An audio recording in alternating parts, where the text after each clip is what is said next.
Danganronpa.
Danganronpa. Hello, ladies and gentlemen, and those otherwise inclined. My name is Edison T, and welcome back to Danganronpa Trigger Happy Havoc. Last time, we finished Chapter 5, having gone through the trial of Mukuro Ikusaba, the 16th student, lying hidden somewhere in the school. Watch out for her. Makoto was allocated as the blackened and faced execution, despite neither himself nor Kyoko being convinced that he actually did it. However, he was saved at the very last moment from being flattened by alter ego, and instead sent hurtling down into the depths of the garbage pit. Kyoko found him down there after a time, gave him some much needed food and water, and explained most of what she could. Why she'd been to the school, what her talent was, and that her belief that the mastermind is now cornered. Because they did something they should not in trying to get Makoto killed, both as a victim, i.e. the attack on the night, and as the blackened, when Kyoko was meant to be their target. And now we search for the other ultimate despair. Now, if you're new here, and I'd be surprised if you're new here at this point, oh well, not overly, because you might be looking for specific parts. I have played this game before. I have not played any of the rest of the series, so I'm mostly blind on that front. This is just a refresher for me before we step into the second game. This also could end up being the final stream. I'm pretty sure that's school mode, but if it's not, then if that is school mode, we'll be going through at least one run through of school mode, if not multiple. Depends on whether I want to do all of the tickets or not. Otherwise, we are going to have, if that's not, then this could be the last. It depends on how long the investigation will go for. Because I know the trial will go for about 2-3 hours. But if we wrap up the investigation in about an hour, then I might go through stuff. Of course, we've got to get there first as well. But yeah, we'll see. At the very least for the story, this will either be the last or the second last strip. Let's jump in. The ultimate despair. Group of people who caused the tragedy 1 year ago. Those same people put together this killing game and began broadcasting it around the world. The most desperately awful group of people ever. That is the mastermind's true identity. Our enemy has finally been revealed. But right now... Anyway... Right now we have to get out of this horrible place. Figuring out the rest of the story can come after. Yeah, you're right.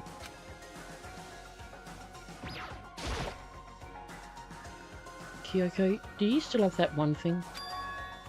Monokuma's secret tool that you got from the headmaster's room? Indeed. Of course I do. It's an absolutely vital part of ensnaring the mastermind. I would never part with it. And it can open any door in the school, right? That's right. And then we should be able to use it on that door, right?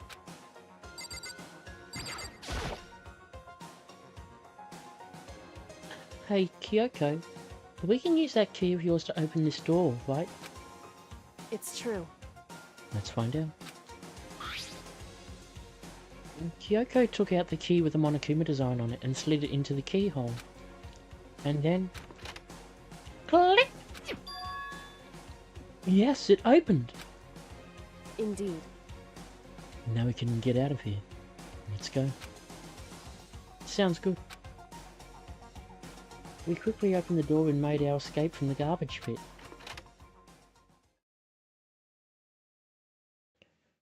Finally. We were finally free. But there wasn't even time to take a breath of relief. Because the real fight had just begun. Chapter 6. Ultimate pain, ultimate suffering, ultimate despair, ultimate execution, ultimate death. Deadly life. Immediately. After leaving the garbage pit, we found ourselves in a tunnel extending straight up, like a chimney. There was a metal ladder leading up into the tunnel. We started climbing the ladder, intent on reaching the surface. The ladder was impossibly long. I couldn't even see where it ended. We climbed into darkness. The passage was so dark and cramped, I couldn't even see my own feet beneath me. I had no idea we were so far down. Hey. Don't lose your footing. If you slip, I won't be able to catch you. Yeah, I'll be careful.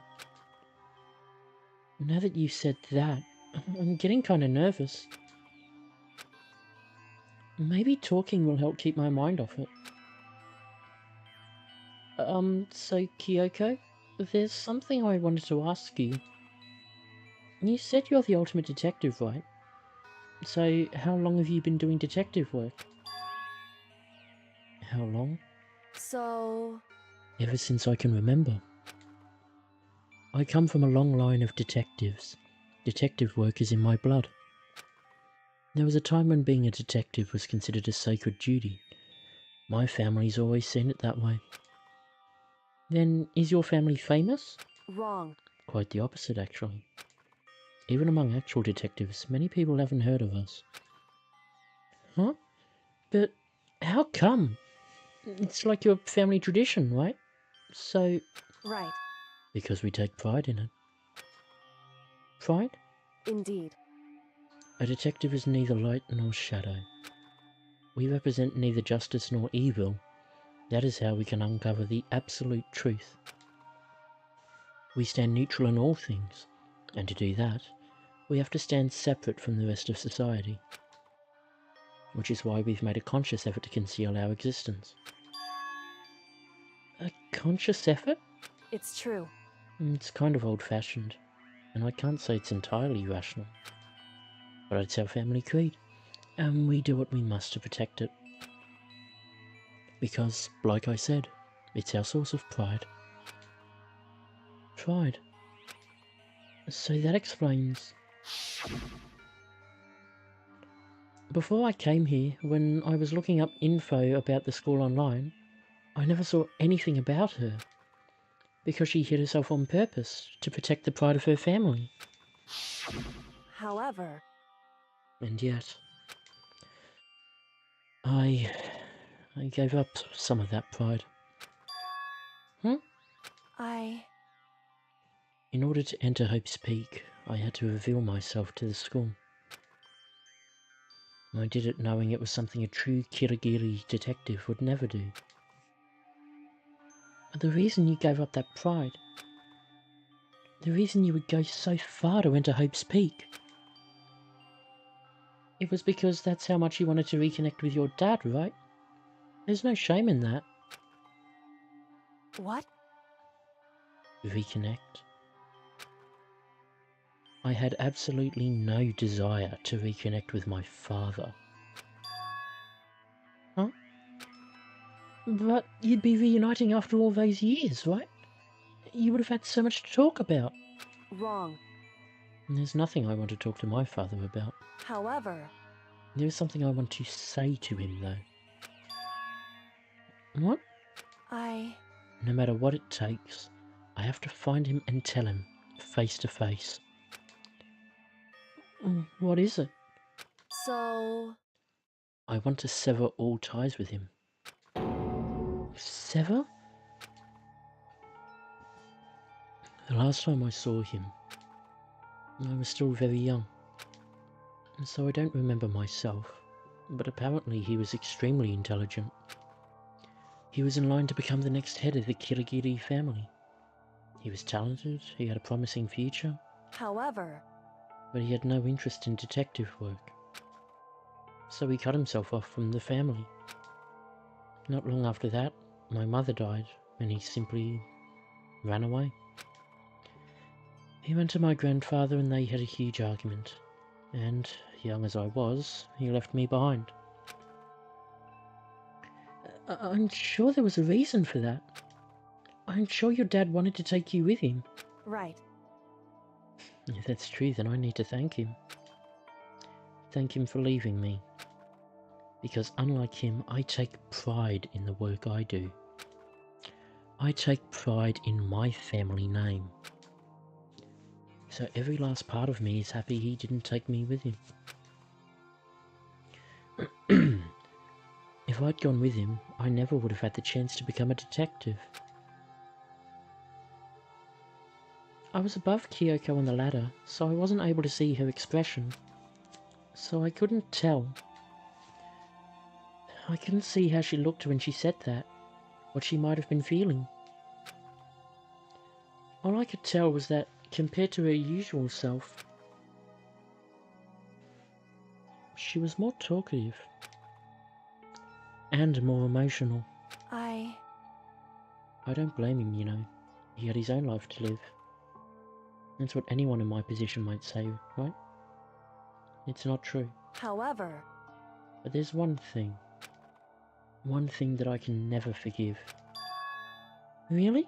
So... The way everyone else looked at me. I was never sad about being left behind. Like I said, I think it was a good thing. However... But when the rest of my family looked at me, they saw something different. They only saw me as the little girl that was abandoned by her father.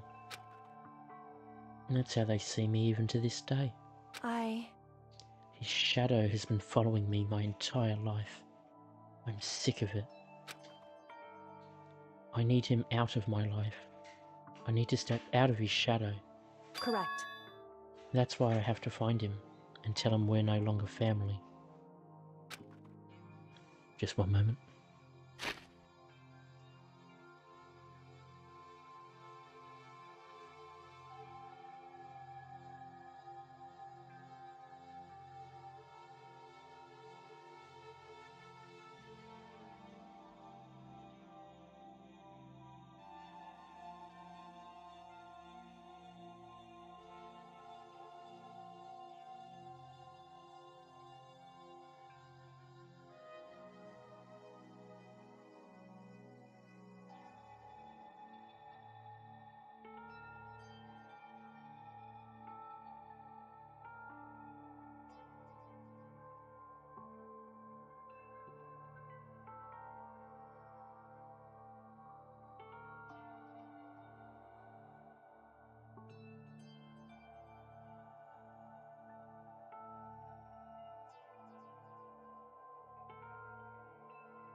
And back.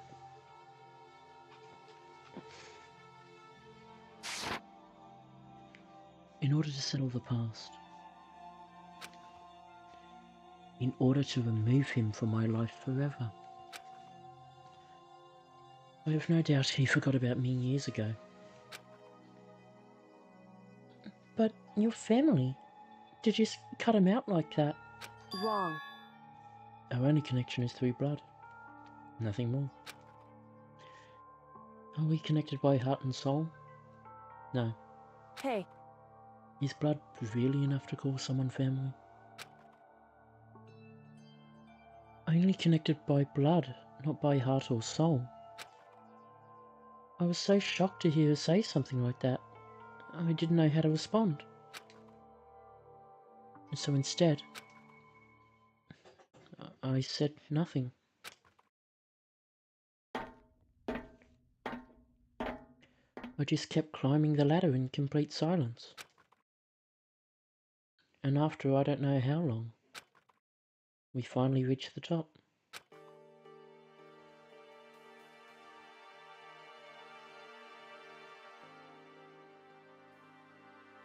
Looks like this is it. indeed. On the other side of this door, Hope's Peak is waiting for us. We're back. That's right. Remember that hatch on the ground near the trash room? I'm fairly certain that's where we'll come out. I unlocked it earlier, so it should open without much trouble. Well, here goes nothing. I reached my right hand up and pushed against the hatch. The hatch opened with ease. And so...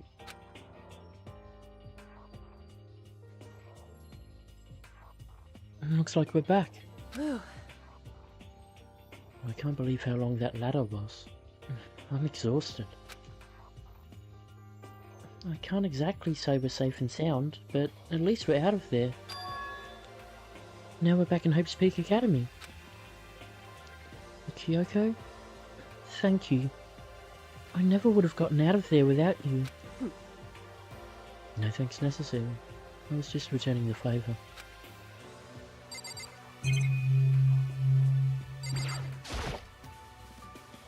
This is how we got out of the garbage pit. I never would have imagined that's where this led.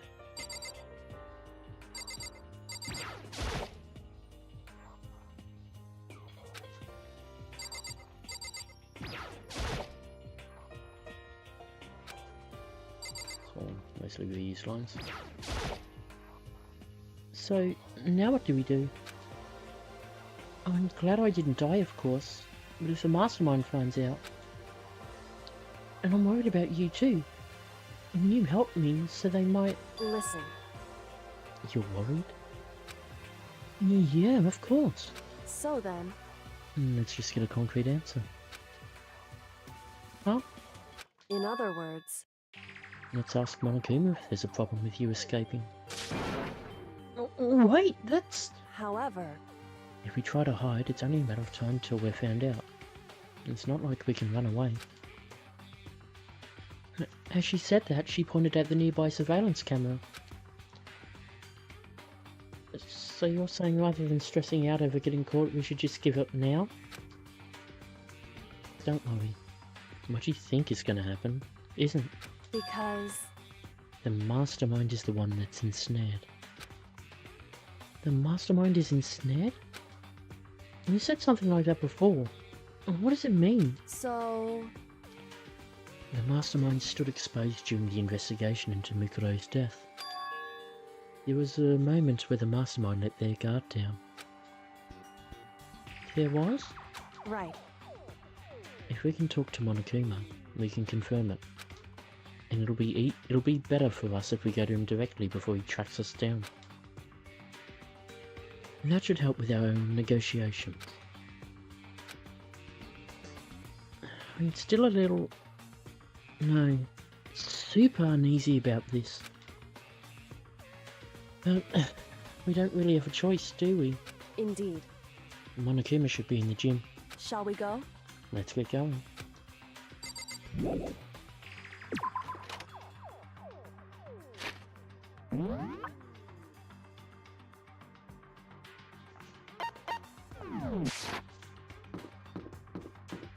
Just to be sure.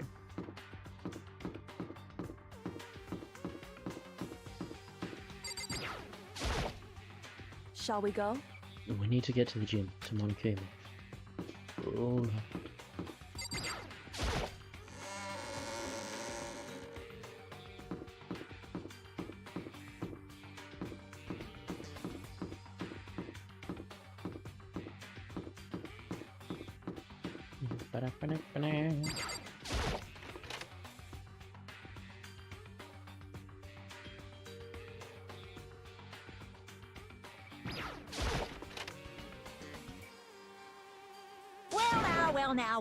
Well now.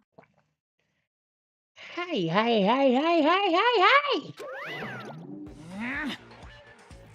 Kyoko, I don't mind so much. I don't believe it! That Makoto's supposed to be dead! What's he doing here? That's exactly how I thought he'd react. Are we really gonna be okay? You were supposed to be punished! Did Kyoko help you? What? So what if I did? What will you do? Shing! If the guilty party is exposed during the class trial, they alone will be executed. It's unfortunate, but that is the rule. You're making me angry! So now I gotta punish you again! And this time I won't leave anything to chance. Kyoko! Right. Whatever you feel you have to. What?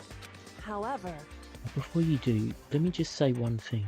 now, If you execute Makoto, that means you lose. Not that that matters to you, right? Huh? I lose? Hey! You! Explain yourself! What do you mean by that? because Well, you set up this latest class trial yourself, right?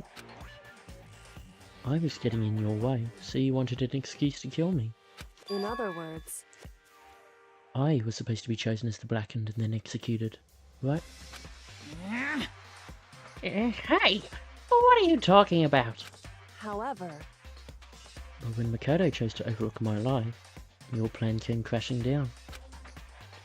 The results of the trial weren't at all what you were expecting. Because you never imagined that in that position, one person would protect another like that.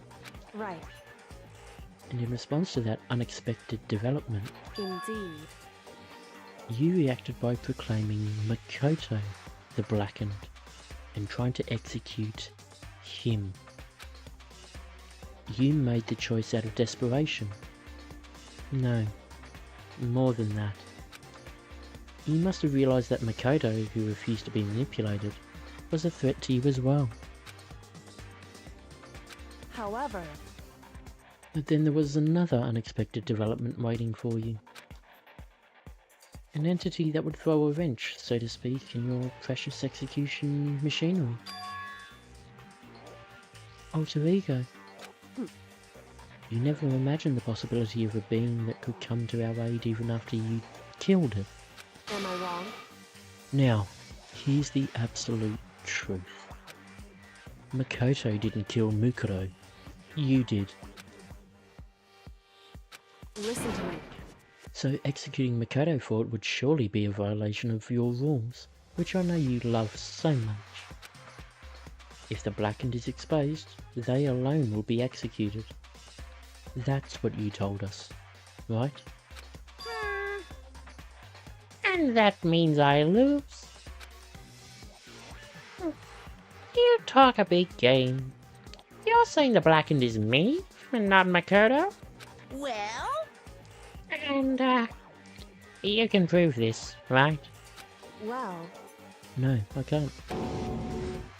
Don't just say it like that. Oh, what is this, a comedy routine? to make such bold claims without a shred of evidence? That doesn't matter. I don't have any right now, but with a little more time I guarantee I'll find some. That's right. Because no matter how deeply you try to bury it, there is only ever one absolute truth. Boom, boom. And now you're trying to talk like some kind of famous detective type? Because If Makoto really was the killer, he never would have come to you willingly like this. He would have feared for his life, feared another execution. He would have tried to run and hide. He would have been gripped by the despair you so love to inspire.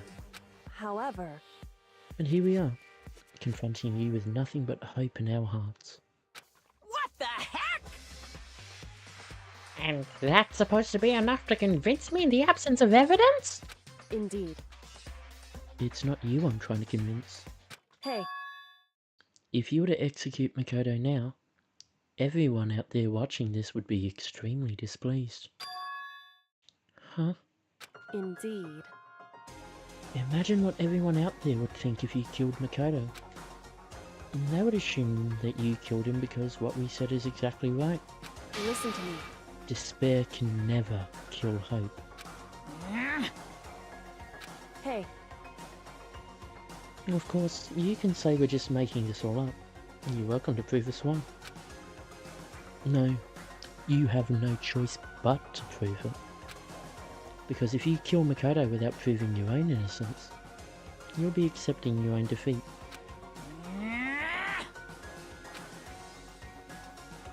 If you want to earn our despair fair and square, that's what we have to do. then I suggest you take my advice. So, what is this advice of yours? It's true. To do Mukuro's trial over again. Only this time, you follow the school regulations to ensure a fair trial. It's time for one last showdown. One final battle between hope and despair. Hey, Well, that would make for a proper climax, wouldn't you say? A fair trial. And one last showdown. In other words, this would be our chance to expose the true identity of Mukuro's killer, of the mastermind themselves. But what reason would the mastermind have to accept the challenge? They'll probably just execute me without another word.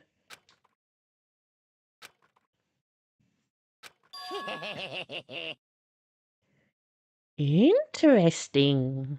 Barrett! Very interesting indeed. Very? What's wrong? Oh, I was getting bored, so I decided to change things up a little. So, time for bear jokes. Now, what you suggested might be plausible. It would certainly make for one honey of a climax. in other words, Does that mean you accept? You guys! If we do things your way, that'll be enough to convince you and the viewers, right? And it would cause you unbearable despair, right? Then I'm prepared to agree to your terms. Will your hope win out, or will my despair claim victory?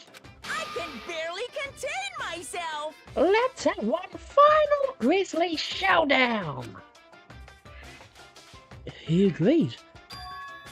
Then we still have a shot at this? Barrett! But, this is a long-awaited climax, right?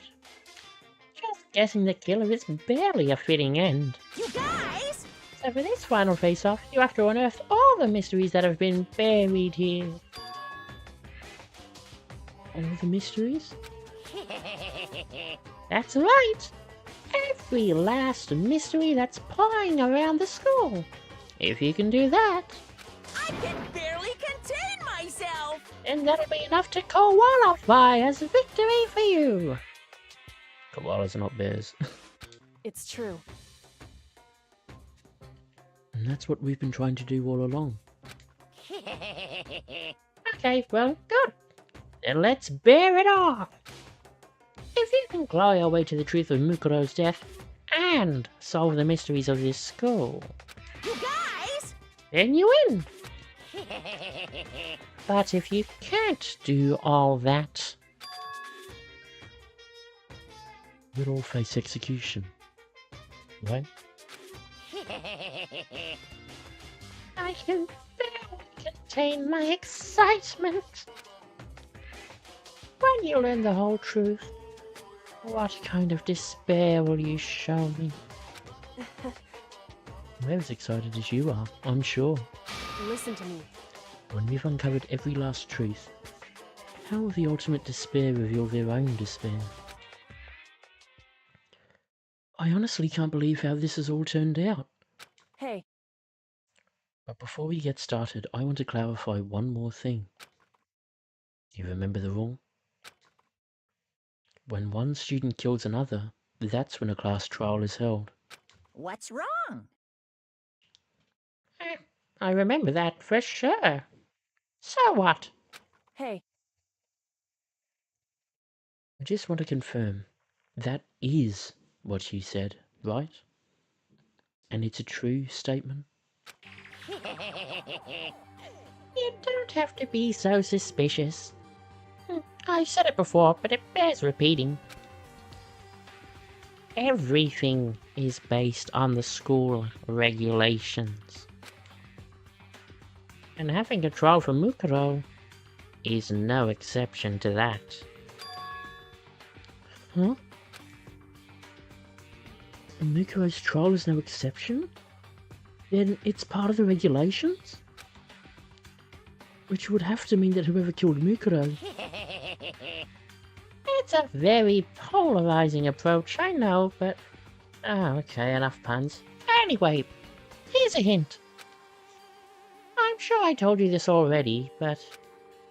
this killing game began with 16 participants, all of them high school students. And the only people to take a single step in Hope's Peak since the killing game began are those 16 students. What? listen. Are you telling the truth?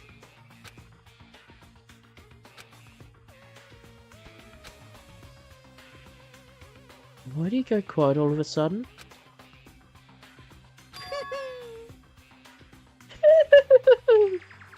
Now I'm really angry! Stop talking! I got nothing left to say to you. So get lost, would you? What's so mad? Whew. He seems emotionally unstable. Hey! Leave me alone! Get out of here! Okay, I'm going. I just... Are you gonna let me go?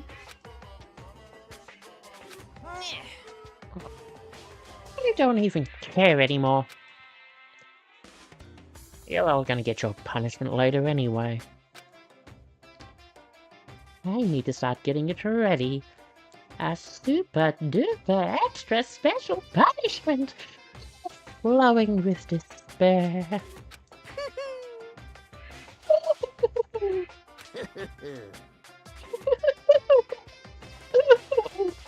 Hey, Come on, Makoto, let's go. Okay.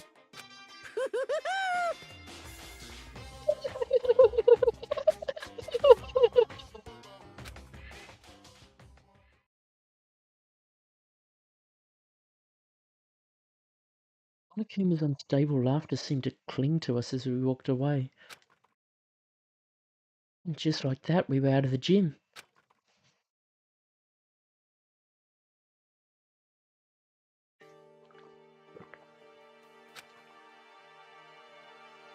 I could hardly believe it, but somehow I ended up not getting executed. I still had my life, and we still had a chance. Overall, things turned out way better than expected.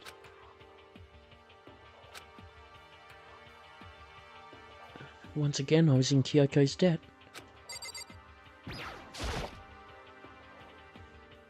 Kyoko? Thank you. Everything I have right now is because of you. However, Don't thank me just yet. The real battle is ahead of us. Yeah, true. whew, But still, I'm glad it worked out. I wasn't sure if the enemy would accept my proposal. But honestly, why would the mastermind agree to that? I mean, they don't stand to gain anything from a final showdown, do they? so They had no choice but to accept. Huh? because It's all because of that one moment that the mastermind let down their guard, like I said. whew, so because So, when was it that the mastermind let their guard down? so I wasn't there to hear it myself, but do you remember what the mastermind said? They said they'd hijacked the airwaves to broadcast our school life to the outside world, right? Yeah, they definitely said that. listen. And what did you think when you heard that? Pretty hard to believe, right? Well, I mean, the idea of actually taking over the airwaves seems so unbelievable. Indeed. You don't exactly read about something like that happening very often, so it's hard to imagine. In other words, that kind of thing is extremely difficult to pull off, However, and yet, somehow, the mastermind was able to do it. in other words, But think of it another way. There must have been some reason they had to do something that difficult. A reason? so They had to show the world something no matter the cost. Us killing each other. They wanted to show the world? it would seem The mastermind has been very adamant about not killing us directly, but forcing us to kill each other. And all their rules and regulations were designed to encourage that. Yeah, that makes sense. If those stupid regulations didn't exist, nobody would have killed anybody. in other words, So the mastermind's ultimate goal was to make us kill each other, and show that off to the world. But why? correct. To prove a point, most likely. Prove a point? Hey, The outside world has a certain... The outside world has a name for the students of Hope's Peak, right? A certain concept. You're talking about hope, right? that's right. And for those of us who represent hope, to kill each other and sink into despair. The mastermind wants the world to see that. To try and prove that despair is better than hope. That's their goal, as the ultimate despair. What? They want to prove that despair is better than hope? But that's ridiculous. It's true. You're right, it is ridiculous. Completely irrational. It's the kind of thing that nobody but those who call themselves the ultimate despair would devise. That group whose only purpose and motivation comes from despair. But is that really their only reason for making the rest of us suffer? Makoto. I know how angry it must make you. And yet, that same motivation is what led to the mastermind revealing their weakness. What? In other words, Because their goal is to broadcast this killing game to the world. The mastermind has had to be more particular than is reasonable about their own regulations. If the mastermind simply ignored their rules, this wouldn't have been a game, but a one-sided slaughter. at the very least, That's how those who are watching this would have seen it. And that's why the mastermind couldn't kill any of us themselves? indeed. That is precisely the reason. No matter how much they may hate what I'm doing, I haven't violated a single one of their regulations. Junko broke the rules, so she was punished. But in my case, they couldn't lay a finger on me. Right. So instead, they tried to use a class trial, following all their proper rules, to get me killed. They began a trial that didn't have a right answer, then made me out to be the killer. But even that didn't work. It's true. Yes. Thanks to you. And due to that failure, the mastermind took yet another risk. They attempted to kill you instead, who also was not the killer. And when that fact was exposed on live TV to the entire outside world, the mastermind had to accept your suggestion. Indeed. To prove to the world that despair is better than hope, they have to defeat us in perfect form. In other words, It would only do the mastermind harm to have it shown that they'd violated their own regulations. But all of that was a hunch, right? And you were still able to get the mastermind to accept your challenge? however, Well, it's only thanks to you that we got that chance. Because you believed in me, another path opened up. Still, I can't believe how much of the mastermind's thoughts and plans you were able to figure out. I didn't have the slightest clue. wrong. In the end, though, I couldn't prove any of it. It was just my reasoning. Essentially, I was making a bet. Whew. But it looks like I got it right. This time, at least, I won the bet. She let out a quick sigh. I took it as a small sign of relief. To be honest, I haven't been that nervous in a long time. I totally couldn't tell you were nervous at all. You seemed totally confident from the moment we decided to go talk to him. Well, presenting a strong demeanour is a fundamental part of negotiation and persuasion, wouldn't you say? Plus, if I showed my uneasiness, that would have just made you that much more uneasy. Yeah, you're probably right. How pathetic. However, Anyway, we can't relax just yet. All we've done is earn another chance to fight. We have to win this time, correct. or everything we've gone through will have been for nothing. You're right. If we can't defeat the mastermind, it'll cost us our lives. There is no option except to win. Hey, But before we begin the final battle, we have to tell the others what's going on. True, but now we know who our real enemy is. All we have to do now is work together with everyone to destroy the mastermind. Work together with everyone. however, Is that really possible? Huh? anyway, Right now we have to go find the others. shall we go? They're probably in the dorm somewhere. Shall we go?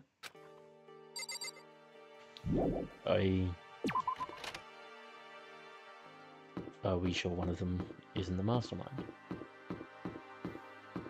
Me, of course, knows identity. So I can say with full clarity that it is Has been removed to conform with local and international law. But of course you all knew that as well, didn't you?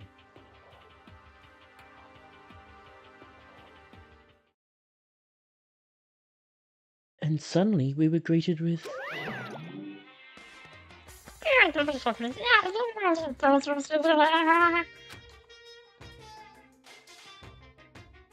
You again.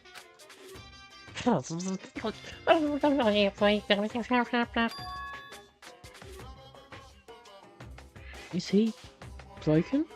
Whew. I suppose his emotional instability reached its limit.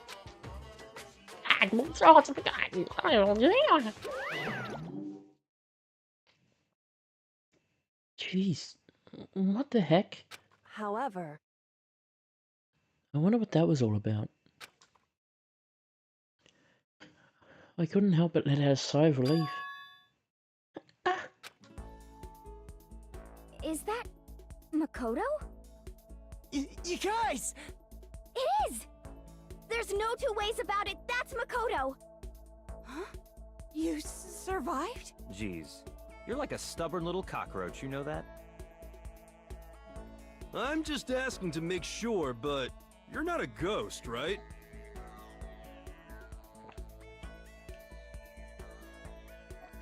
Probably the most relieved that Byakuya's ever sounded.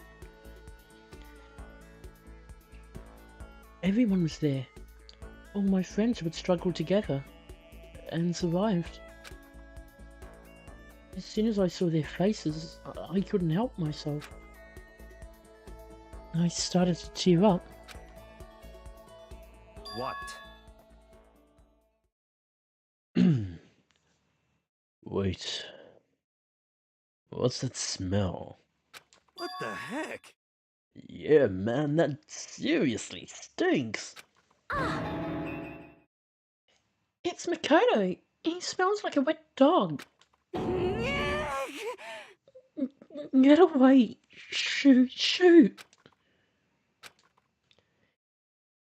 And in a flash, my tears dried up.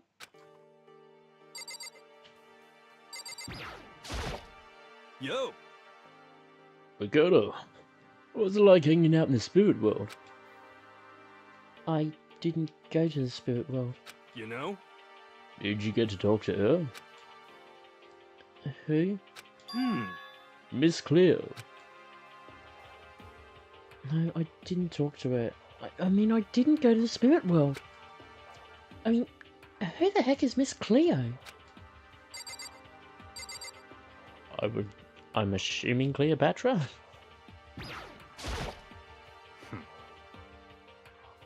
I still can't believe you survived. Yeah, me either. Do you realize why it is you escaped execution? It was alter ego. He saved my life. That's right. Not too many people can say they've had their lives saved by a computer program. I imagine it was a learning experience for you.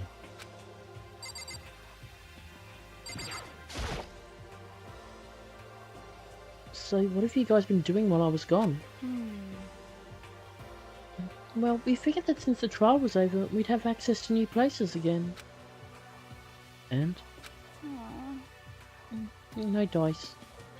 All the rooms that were locked before were still locked. So there weren't any new areas. Then where can we go to find new clues?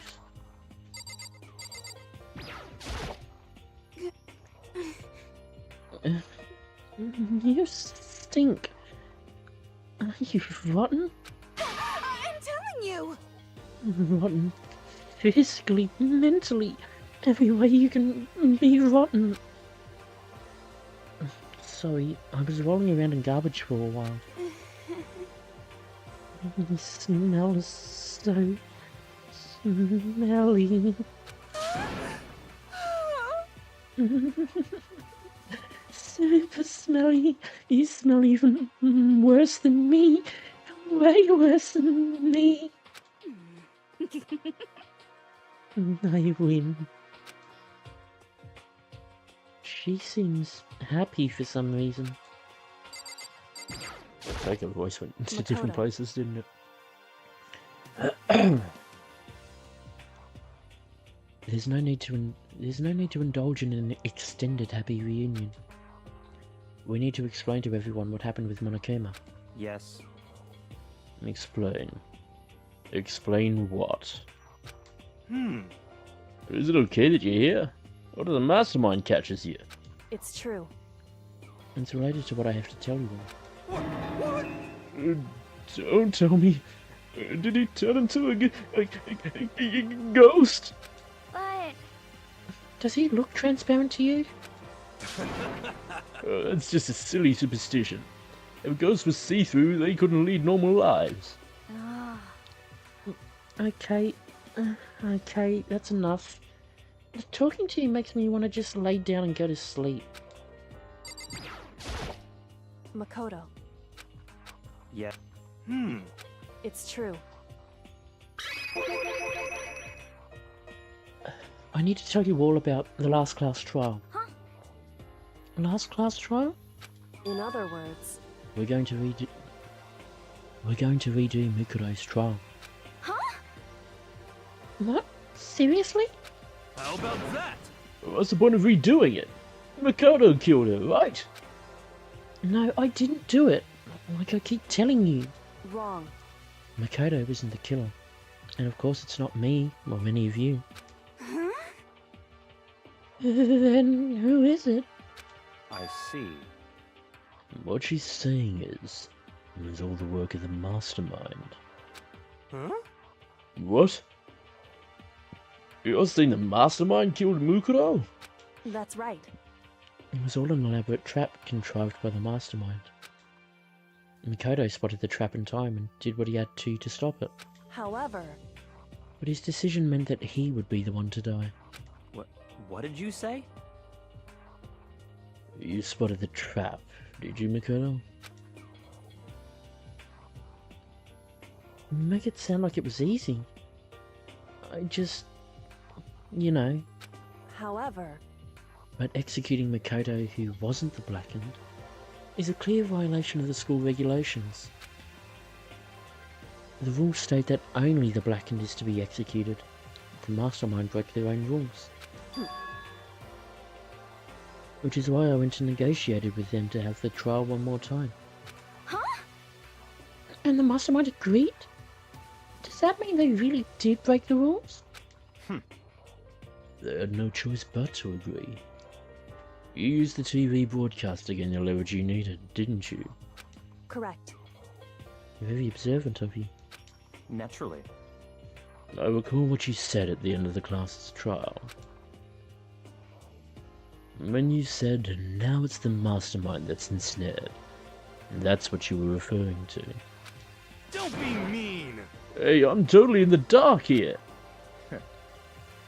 For anyone who doesn't understand, you can ask Kyoko to explain it again.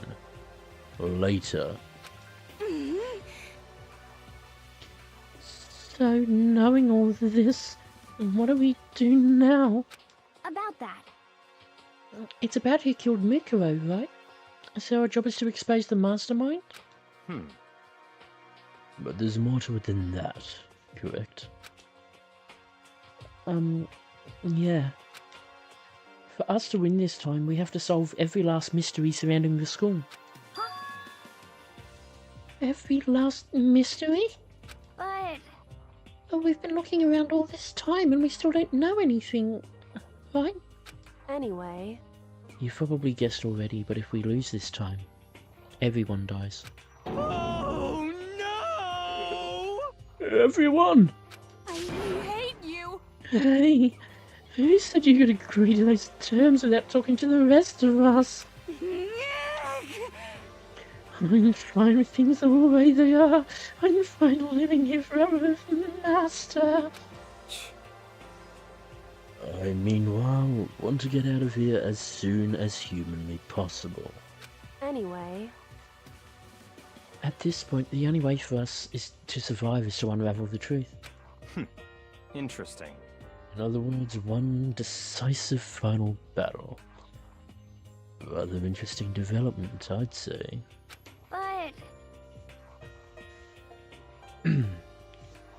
but But figuring out who the mastermind is, and how they killed Mukuro, and all the school's mysteries. It's a pretty tall freaking order. Maybe, but this time the trial is different. We know who our enemy is now. So if we work together and search as hard as we can, I'm sure we'll solve all those mysteries. I'm not so sure about that. Huh? I can't agree with the idea of working together with everyone.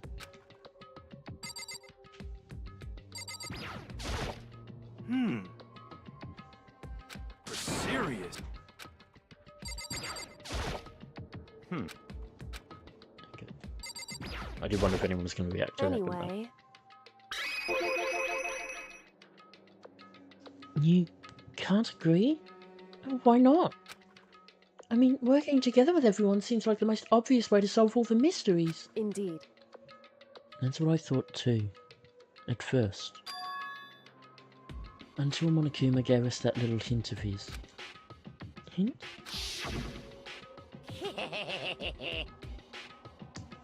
It's a very polarizing approach, I know, but okay, enough puns.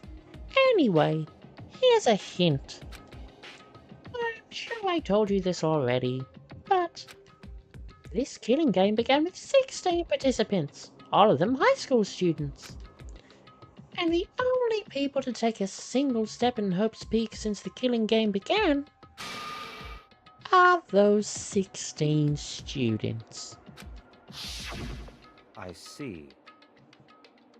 Monokuma said that, did he? Then Kyoko's opinion is perfectly reasonable. But why? So, in other words, If the mastermind really is the one who killed Mukuro, as Kyoko says, then the mastermind would have had to have set foot in this school, right? Monokuma could probably murder Mukuro, but there's no way he could have disguised the scene like that. in other words, According to Monokuma, the only people who have set foot in Hope's Peak are the 16 students who have been taking part in the killing game. Then the mastermind is... There were 15 of us in the main hall at the very beginning. Add in Mukuro and you get 16. So the mastermind would have to be one of them. that's right. And of those 16 people we started out with, the only ones still alive are the people standing right here. Need I continue, or do you get it now? What? You're saying the mastermind is one of us? No way! You can't be serious. Why, we can't say for sure that's true yet.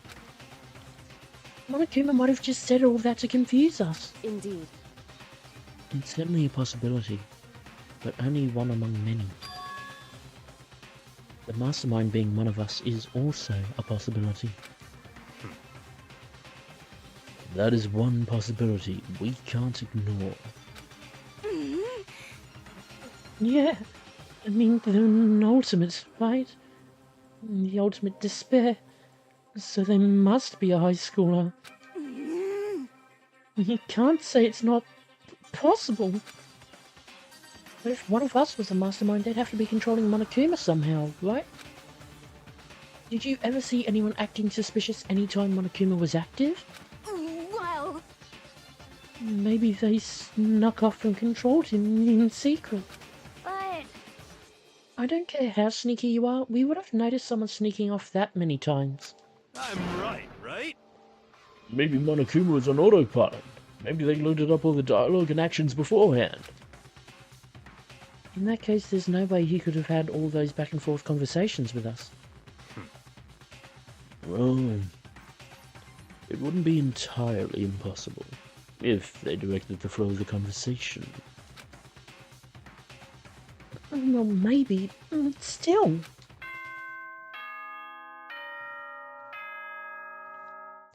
Bong, bing, dong, ding.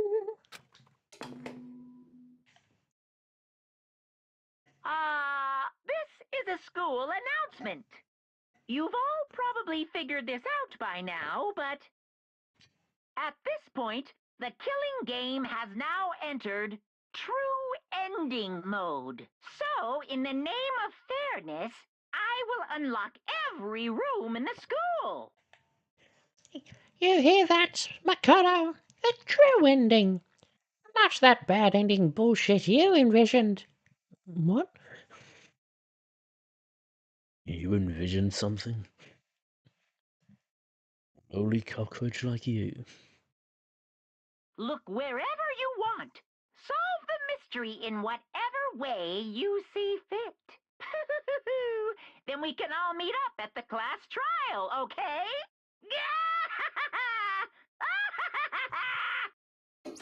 Hmm? How very magnanimous. fine. Whoop. How very magnanimous of him to unlock all the rooms. The time for talk is done. Now we need to begin our investigation. But I was planning on working alone from the beginning anyway. In the name of my family. At this point, I can rely only on myself, on the Tagami blood flowing through my veins. I have no time to worry about the rest of you. Each of you must uphold your responsibility. Goodbye. Well then. after making his final statement, Byakuya left the dining hall. Master, he didn't take me with him. Hey, Blame him. Without Master, the rest of you are like coffee and cream. Without the cream, more coffee. You're totally useless. So, bye. With that, Toko trudged out of the dining hall. And now she's gone. You're gonna go off by yourself, Kyoko. Indeed. That's right. Which just leaves Makoto, Hina, and me. you know? In that case, I'm gonna go by myself too. Just a second. Wait, how come? How about that? Just wait and see. I'm gonna use my totally awesome spirit power to figure out the mastermind's identity. Laughing loudly, Hiro left the dining hall. Everyone's really gonna go off by themselves? And what about you, Hina? I guess I'll do the same thing. But, I mean, it's not that I don't trust everyone, you know? I mean, Up till now, I haven't really been all that useful. I just depended on Sakura and everyone else. You're not useless. If you hadn't been here, I would have died. Makoto? It's really nice of you to say. but, But still, I know I've mostly been totally useless. okay. So I figure, at least here at the end, maybe I can find something that'll help all of us get out of here. So I'm gonna go off and do it all on my own. Okay, see you later. Hina was in surprisingly high spirits as she dashed out of the dining hall. And once again, it's just us two. Indeed. So you're gonna go off on your own too, right, Kyoko? However, Well, don't misunderstand. Just because we're going to do our searches separately doesn't mean we can't still work together. so... It goes for all of us. I think I see what you mean. Doing our own investigating doesn't mean we can't work together in the end. I should just see it as splitting up to cover more ground. And then we can get back together and share what we found. Yeah, that's right. So then, Well, I better get going. I have an endless list of things I need to check. correct. Monokuma said all the doors in the school had been unlocked, right? So we should be able to investigate every nook and cranny in the school. We can visit all the places we couldn't go before. Makoto, No matter what it takes, we have to uncover the truth. By any means necessary. With that, Kyoko was gone, leaving only me. I don't have time to waste either. I have to begin my search. I still can't believe the mastermind might be one of us. So that's what I have to prove. I'll prove that the mastermind isn't one of us. I'll expose the mastermind's true identity and solve the mystery of this school. And then we can all escape together. Investigate.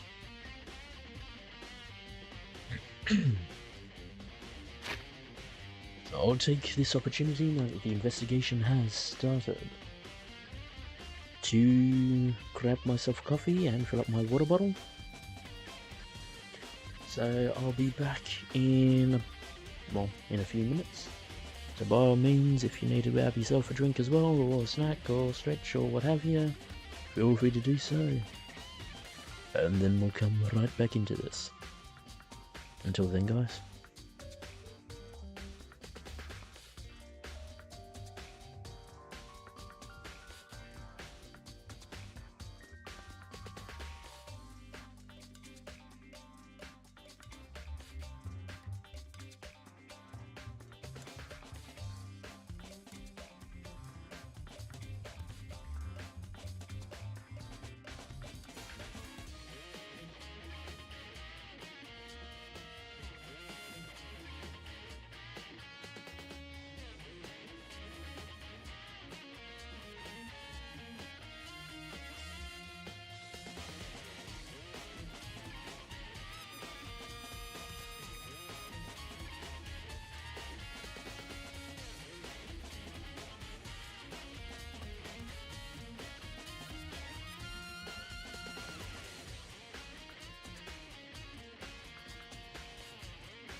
And we're back.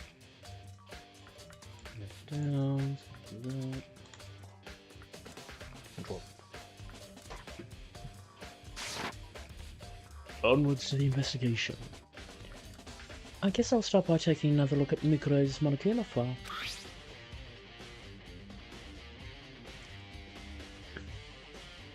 Due to the explosion, the victim's identity is unknown. They were, however, dead before the blast. The victim had been stabbed a single time with a knife, which went completely through the body. They had also been struck in the head with an object about as thick as a metal pipe. The body was covered with other wounds, but these were at least several days old.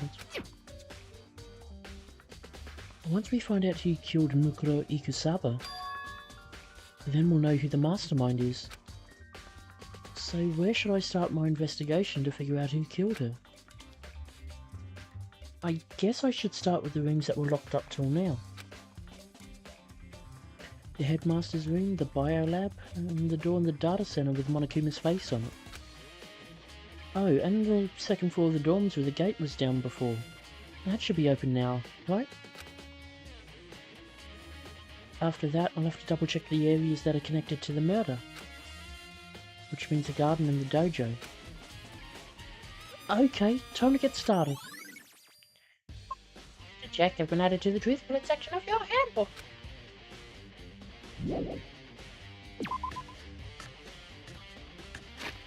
Oh, considering we are right here.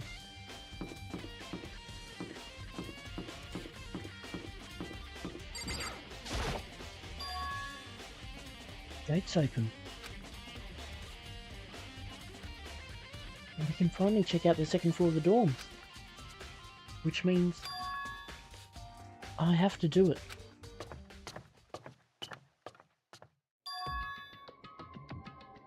And this is the second floor of the dorms?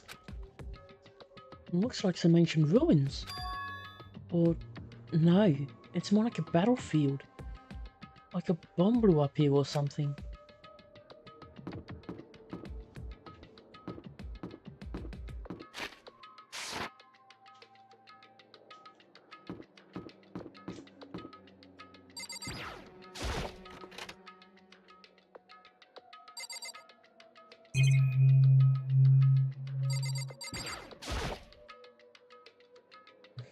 The bed is completely torn apart. I mean, it's not even really a bed anymore. It's just garbage. How dare you call my monocoins garbage?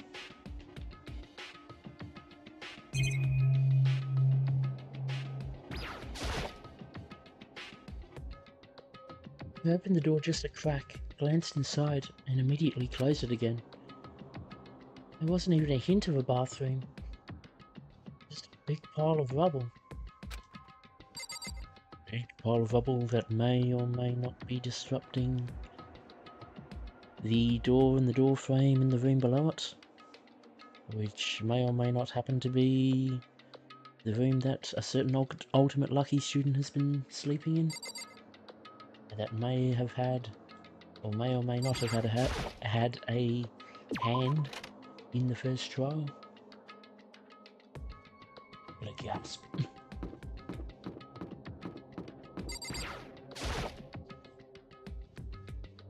And this is the girls' bathroom. Even in a place like this, I can't bring myself to go in.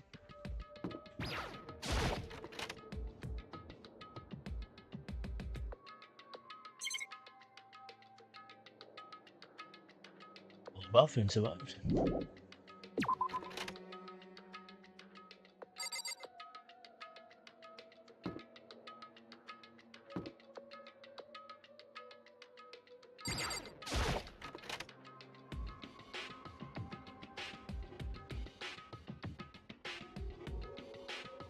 I wonder what Happy Havoc was doing on that door. This room was filled with lockers. It must have been for the Hope Speed students who came before us. The class before ours must have used these lockers.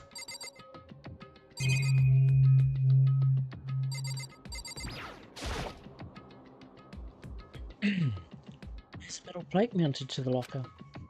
I really want to know what's inside, but there's no way. Oh, boy. I can't imagine any way to get this locker open. I'm not even gonna bother trying.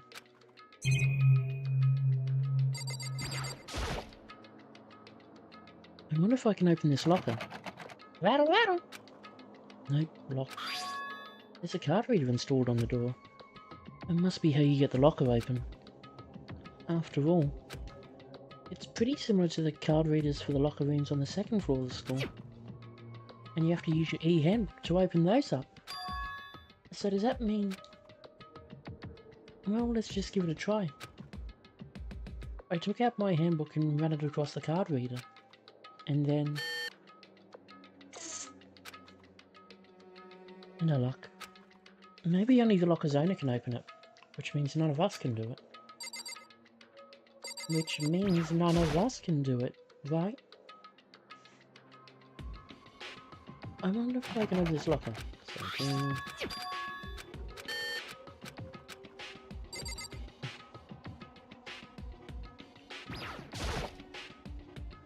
There's a metal plate mounted to the locker. No way to get it open.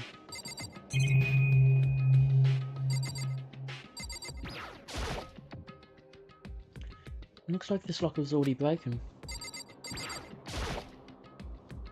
I wonder if I can open this locker.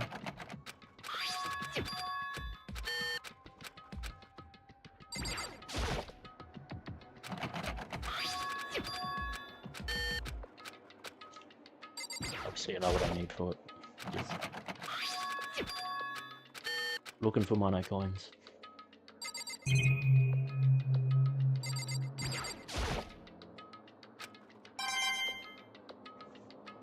Like that. I don't think this locker's gonna open.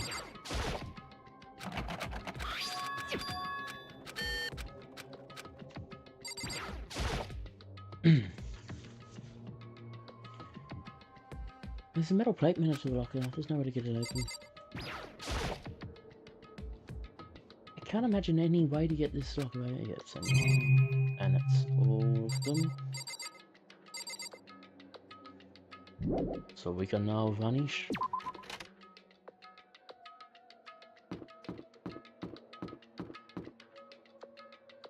Havoc the giraffe, what are you doing here?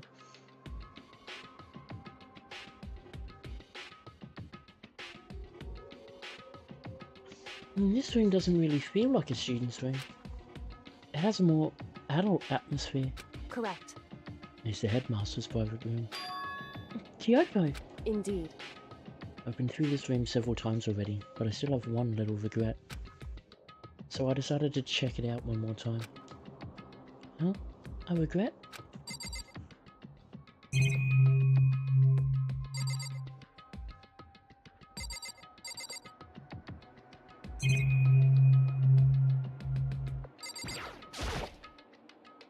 The desk is home to a computer. It must have belonged to the headmaster. And yet it hasn't quite. I told you I was the headmaster. There's a PC on the desk. It must have belonged to the headmaster. It would seem... Whoever used this last, it looks like they were very interested in the ultimate despair. The PC still has some search results left on it. Then we might be able to get some info on the ultimate despair? However... There's not much though. Nothing we don't already know. In other words... The ultimate despair isn't one individual, but instead points to some kind of group. That group is responsible for the tragedy which happened 1 year ago. They're the worst sorts of people whose driving force comes from despair. However... And that's all there is. Not much to it, is there? Whew. Well, I guess that's the best he could do as a complete kirigiri failure. But any information about the mastermind is helpful, right? I appreciate whatever info we can get our hands on. Correct. I see. That's a good lookout. That's a good outlook to have. The ultimate despair has been added to the truth-bullet section of your handbook.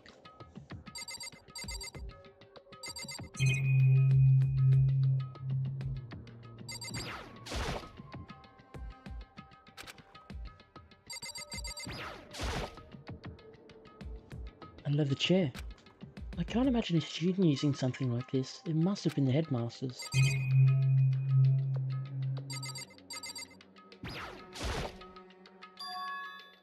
There's a strange gap in the wall. Is it some kind of design mistake or construction defect or something? So... There's a gap in here, but not just any normal gap. I can feel a breeze coming out. A breeze? Indeed. There's likely an open space on the other side of this wall. Open space? Does that mean... You mean like a hidden room?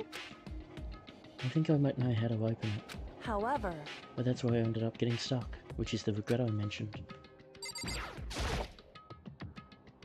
I think I might know how to open it. You know how to open it? Did you figure out some kind of trick or something? Indeed. A very easy trick, yes. So easy, I'm not sure you can even call it a trick. I saw a program on that PC that I think controls it. Enter the right password and the door should open right up. However... I don't have a clue what that password might be. All we know is it's probably made up of letters and or numbers. We can't really go from there. You're right, it's not nearly enough to go on. It's true. I looked through all his paperwork, all the files on the PC, everything I could think of. I learned more about him than I had any desire to, but nothing that might have been his password. Whew. And when I think about how much time I wasted on this... Jeez. So there's a hidden room she couldn't get into. That's what she meant by regret. I think we can assume that there must be some kind of clue waiting in there. But for her, there's more to it than that. Anyway, if we want to get in there, we need to figure out the password. And if Kyoko can't figure it out, no way do I stand a chance. No. Wait, there might be a chance. The password could be something Kyoko wouldn't have thought of. Or something she didn't want to think of. For example, what about your name? What? Oh, sorry, I was just trying to think of what the password might be. I'm sure she hasn't tried it. I mean, it's totally understandable. After the way she talked about her dad, the idea that he would use her name as his password. And knowing how she is, I bet the idea never even occurred to her. Do you mind if I try it, just to be sure? Well? It's not like you need my permission. If you want to try it, try it. Do whatever you want. Okay.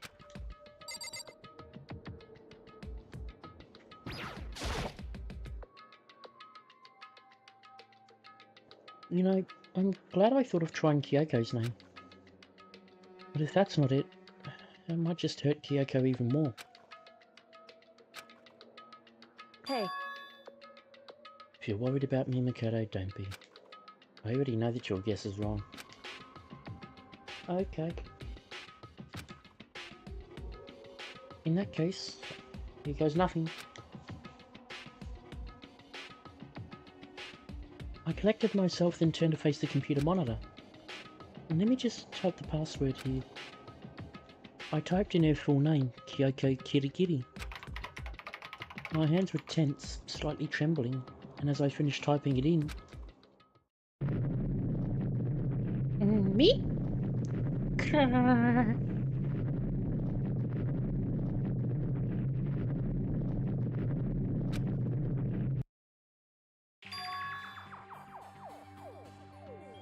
What? That did it? Kyoko, it worked! Why? Kyoko? Without looking at me, she disappeared into the hidden room. She looked grim. Kyoko.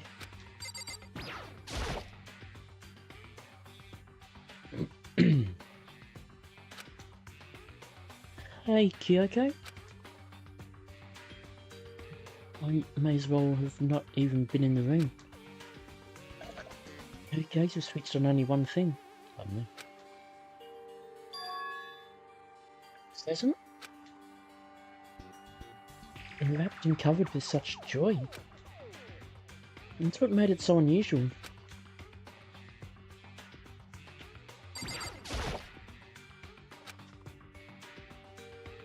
She was right, it was unusual, and she couldn't stop looking at it. No, not just looking, glaring.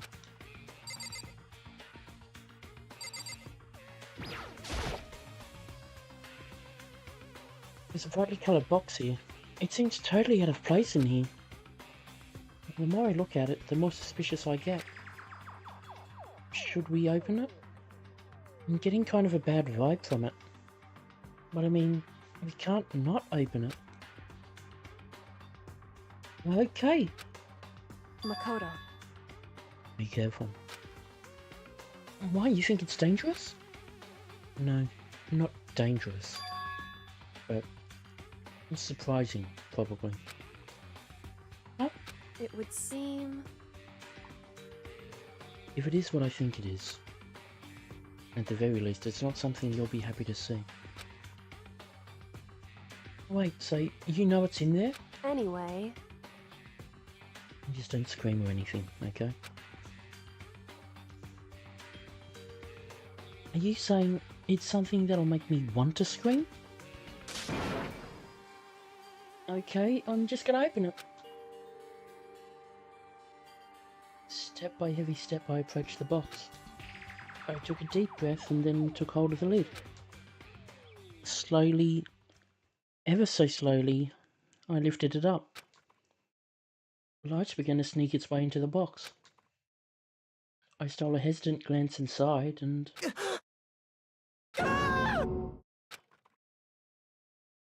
Kyoko's advice was no use. I let out a trembling cry. What was in the box? What's in the box? It was bones. Human bones. It was the last thing I expected to find in such a bright, joyful box. I mean, who could have possibly imagined? I see. Just as I thought. What?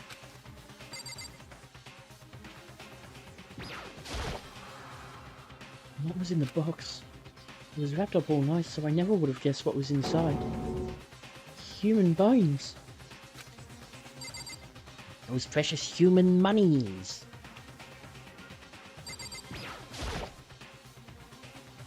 Just as you thought? How could you have known that? I mean, there were bones in there. Human bones. Wrong. No, it's not that I was thinking of the bones specifically. I had a feeling it would be his body. It's pretty much the same thing. A dead guy in a box. My father. Huh? What about him? Correct. What you found in the box. And those bones. That body. That's my father. Or at least what's left of him. Are you serious? This is Kyoko's dad? The same man she's been searching for? Oh, hold on. How can you know that for sure? How do you know that's him? So... Given all the information we have already, that's the only possible answer. So that same person may very well be the mastermind who planned all this out. And according to the files, the headmaster is a man in his late 30s. It seems possible, even likely, that he's somewhere in this school right now. It's a very polarizing approach, I know, but... Okay, enough puns. Anyway, here's a hint. I'm sure I told you this already, but... This killing game began with 16 participants, all of them high school students. And the only people to take a single step in Hope's Peak since the killing game began are those 16 students? Alter Ego said that the headmaster was probably here in the school. But the only ones who were alive at the start of the killing game were 16 students. When you put those two ideas together, it doesn't take much to assume In other words, that most likely my father was in this school, but he was also dead. That's my assumption anyway. As Kyoko explained to Analysis, she was completely calm. Or, no, she wasn't calm. She was only trying to seem calm. She said it was just as she thought, so she knew it was a possibility. But I have to believe that at some point, she wanted to be proven wrong. Which is why she never looked in the box herself, even though she had plenty of chances. I know Kyoko said she wanted to see her father so she could cut off all ties. But was that all there was to it?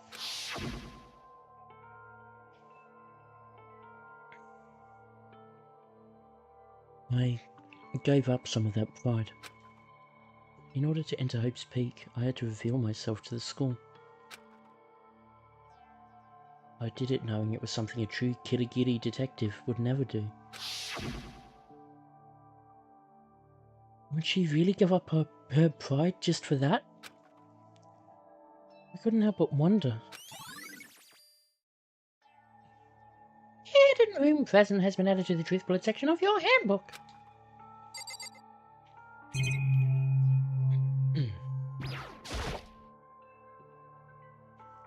The headmaster's desk. It's probably hiding some kind of clue, so I really want to check it out, but I really don't want to touch Kyoko's dad's desk without her permission. hey, Don't worry about me.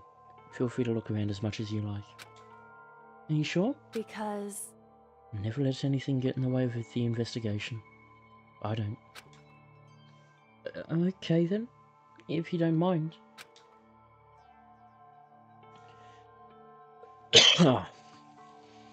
Starting from the top, I opened all the desk drawers and looked inside.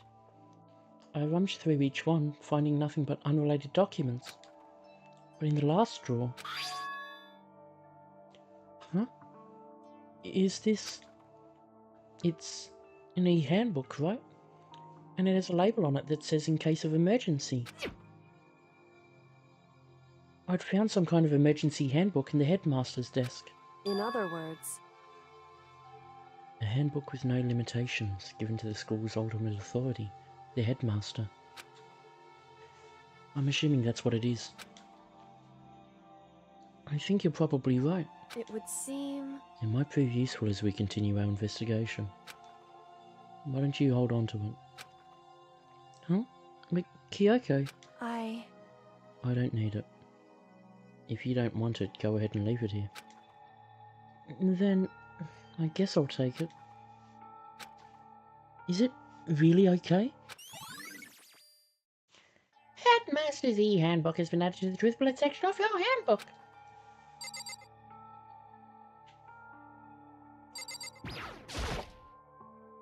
Whatever last.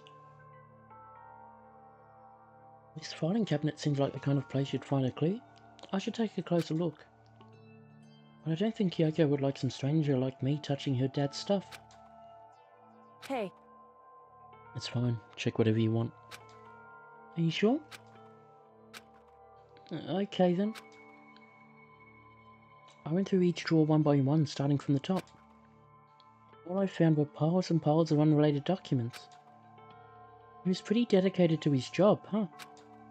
well, It's just because he didn't have anything else.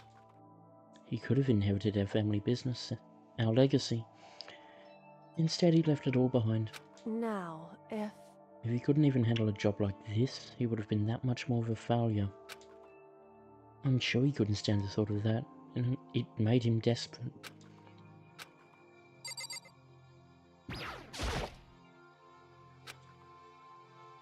I feel like I shouldn't make pointless small talk right now. Maybe I should just look around a bit first.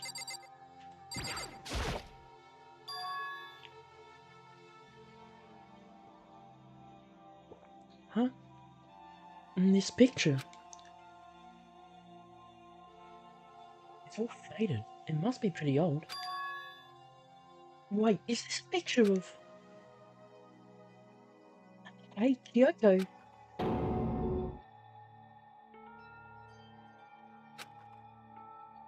Why would you? This is annoying.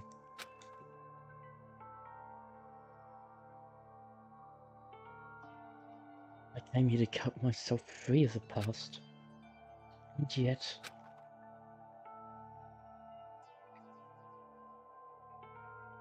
now find something like this. So what do you expect me to do now? And I was right. It's a picture of Kyoko when she was a little girl.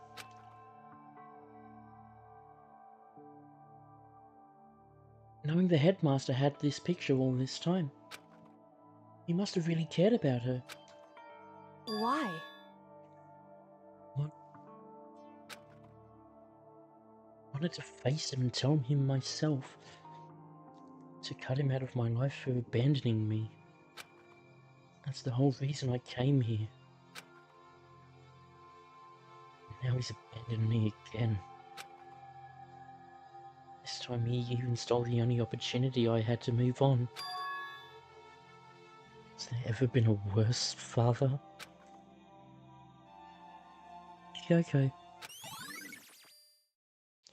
Photo of Kyoko and Headmaster has been added to the Driftblack section of your handbook. Hey, Miss Makoto. Huh? Can I ask a favor? Yeah?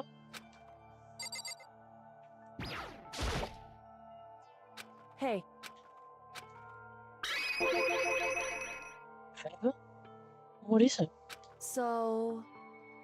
I know it's completely unreasonable to ask you this. And I know it'll only inconvenience you that much more. But Hey, would you leave? correct.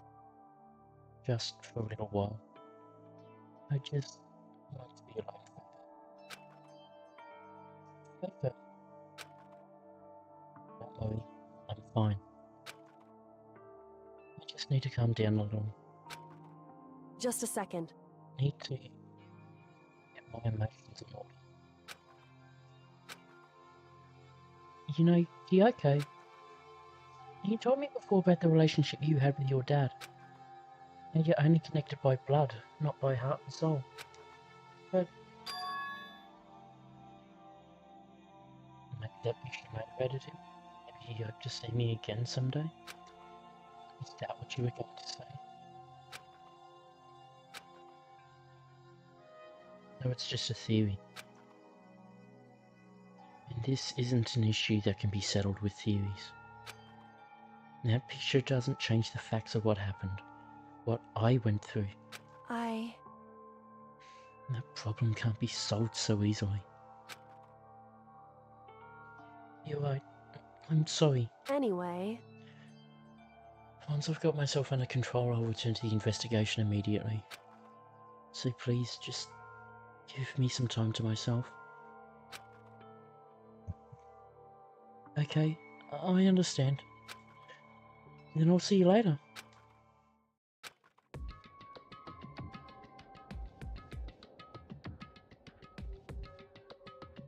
Is she really okay? Okay. Must have been a complete shock to her. It was a shock to me. Find out what happened to the headmaster.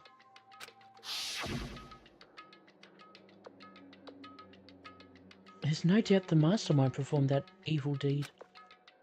They killed the headmaster. Killed Kyoko's father.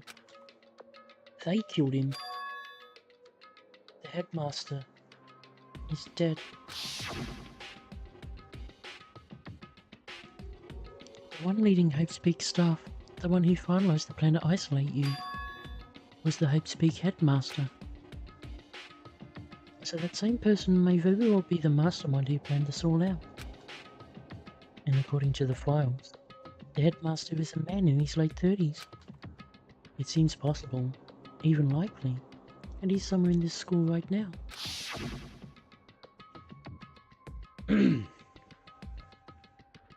But we were wrong about that. The headmaster wasn't the mastermind. Which means the mastermind's true identity is... It's a very polarizing approach, I know, but... Okay, enough pets. Anyway, here's a hint. I'm sure I told you this already, but... This killing game began with 16 participants, all of them high school students. And the only people to take a single step in Hope's Peak since the killing game began are those 16 students. 15 of us met in the main hall? In the main hall. Add Mukuro to the mix and you get 16. And including me, only 6 of us are still alive. Everyone else is dead.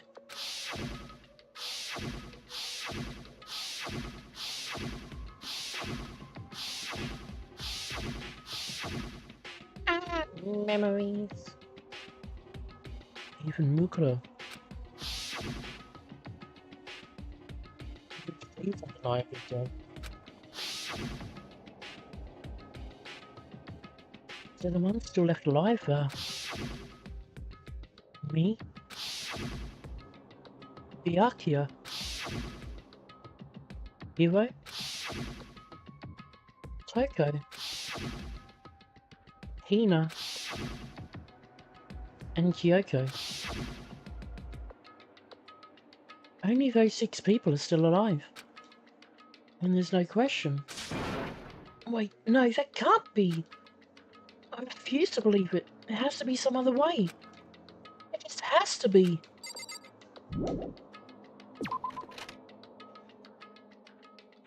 Sing as we let us go back to Havoc, the giraffe.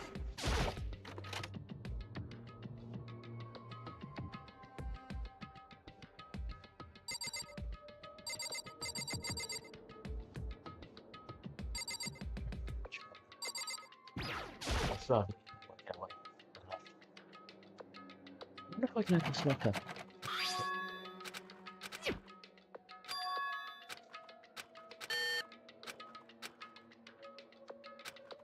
Wait, but what about that emergency handbook I found in the headmaster's hidden room? Okay, let's give it one more try.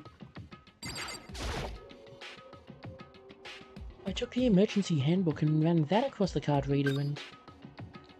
Beep! Alright, just what I was hoping for.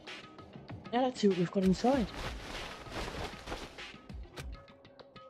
Don't see anything that might be a clue.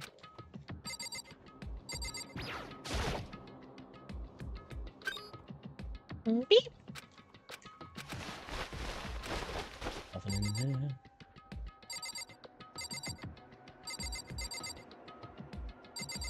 No, that one's got something in it. I've got in my head it's one of these two. It's the other.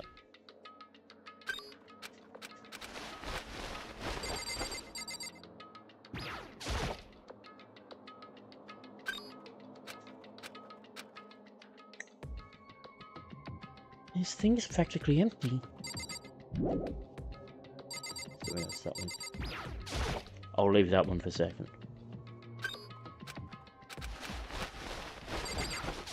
Right. Nope, don't see anything that could be a clue. That's not.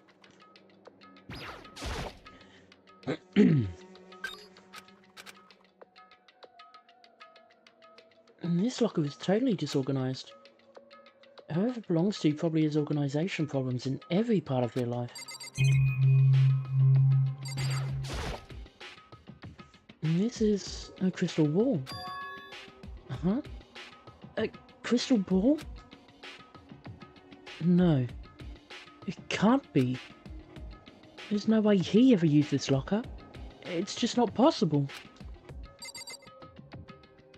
Possibly the proper crystal ball. with the other one replaced for glass. Or the replacement, rather. Is this a deck of playing cards? No, they're tarot cards. But... wait. Aren't those used for telling fortunes? It's just a coincidence, right?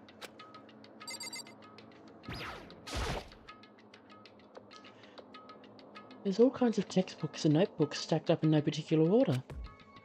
And dust everywhere. I have to assume whoever stuff this is didn't do a lot of studying. Not that I can really talk. Trying to act as casual and natural as possible, I picked up one of the notebooks I saw. But the moment I looked inside the notebook, any sense of uneasiness I may have had evaporated.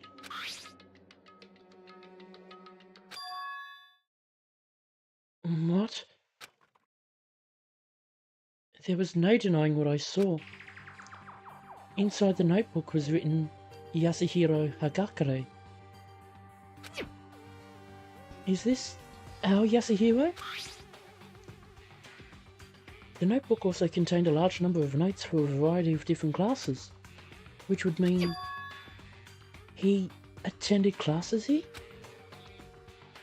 No, that can't be possible. I mean, Hiro came to this school at the same time as the rest of us. And we were all sucked into this evil world. We never had the chance to take any classes. So, what is this notebook? The room notebook has been added to the truth bullet section of your handbook.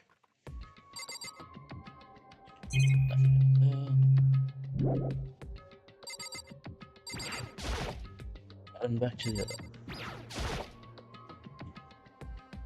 It's just one thing, some kind of pocketbook.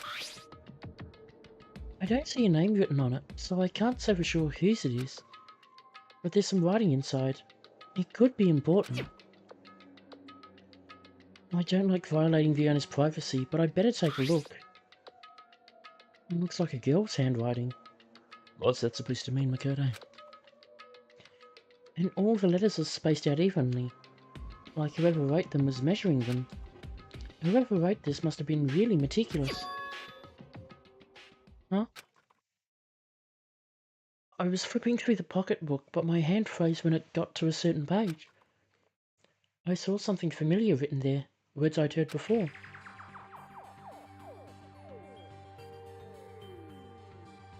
There's a plan to turn Hope's Peak into a shelter and isolate the students here in a communal life.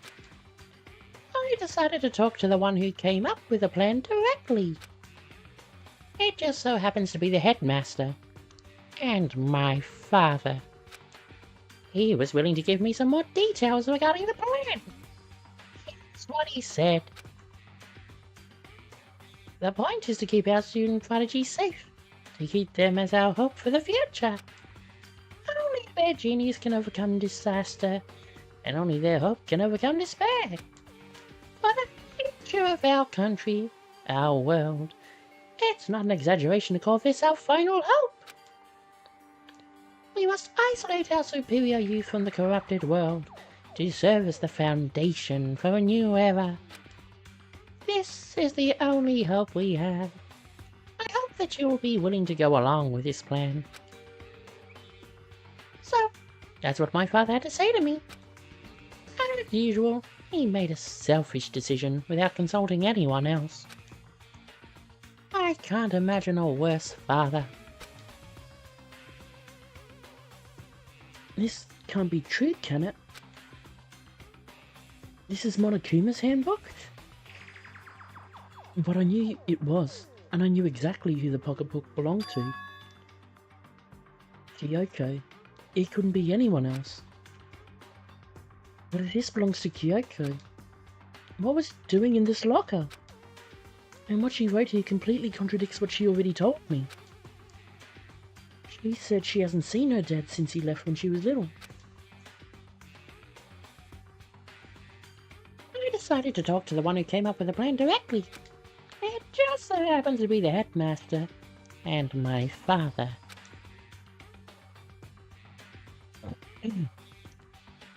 What does this all mean? What does this all mean? I quickly scanned the remaining pages of the notebook. I must have been looking for something that would prove me wrong about this whole thing. But when I reached the last page, the question marks spinning through my head just started spinning that much faster. When I looked at it, unlike the rest of the pocketbook, the writing here was messy, disorganized, scrawled. Despair walks among us, and so we survive. There's a second despair. What is this? What does it mean? I have no idea. How could this possibly make any sense? Our pocketbook has been added to the truth bullet section of your handbook.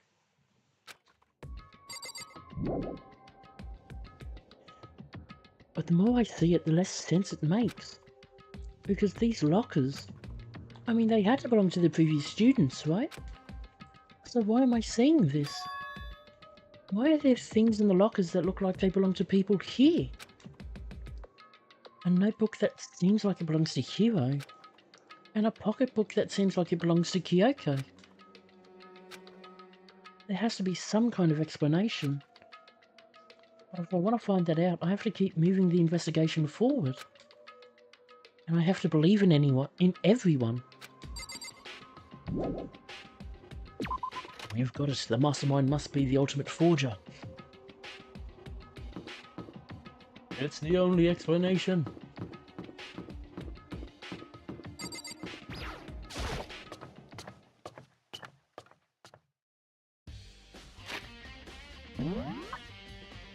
Obviously. And there, can't go there.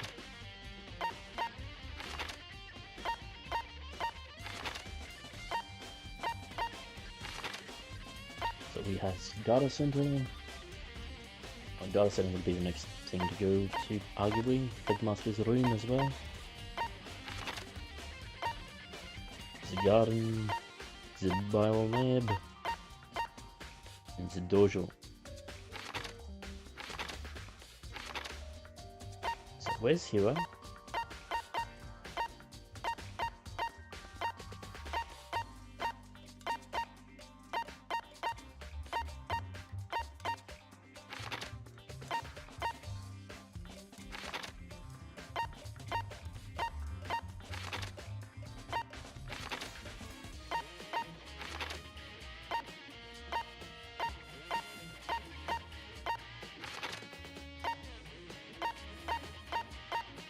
Where is Hiro?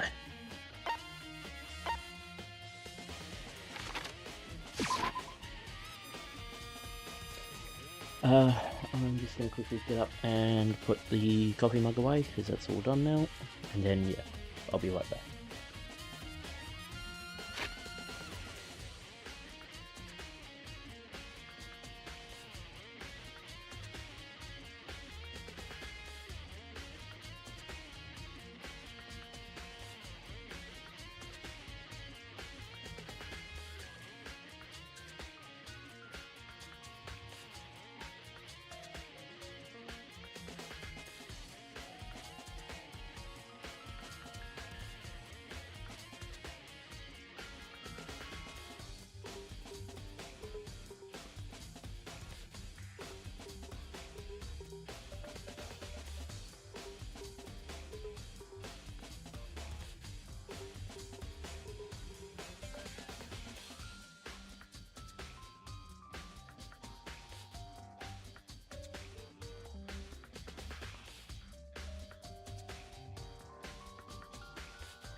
And we're back.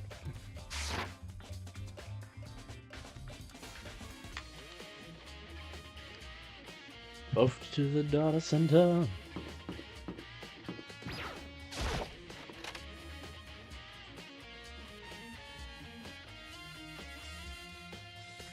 Hey, Makoto. Makoto, you here to look around too? Is that what you're doing here? Yeah, I can't help but wonder about that Monokuma door. Yeah. So I figured, if all the doors in the school have been unlocked, that one should be open too, right? But, Although, I couldn't bring myself to open it. I mean, Because it might explode, right? And that'd really suck. So, you open it. I'm sure she didn't mean it, but she made it sound like she was okay with me getting blown up. There's not a few other monitors, it's a normal TV set up to receive the live broadcast. Apparently this killing game is being broadcast live around the world. Thinking about it is making my mind start to creak again, and so I'd better stop. Oh, mate. Okay, so I guess I'll open it. Wait, let me take cover first. I don't want to get exploded. Hina raced over to a nearby desk and hid underneath it. Okay, go ahead. Everything will be okay, right? Alright, here goes nothing. I threw all my weight into it, but the door opened much easier than I expected.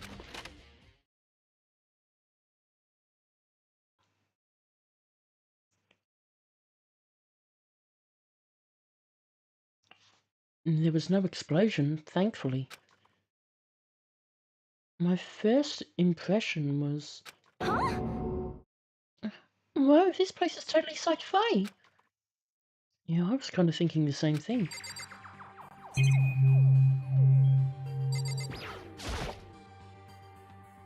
There's some kind of hatch on the floor. Right now I'm more concerned about that weird device. What the heck? I mean, every part of this school leaves a bad taste in my mouth, but Just a second. this place is like #1 gross. It's in a whole different league of creepy.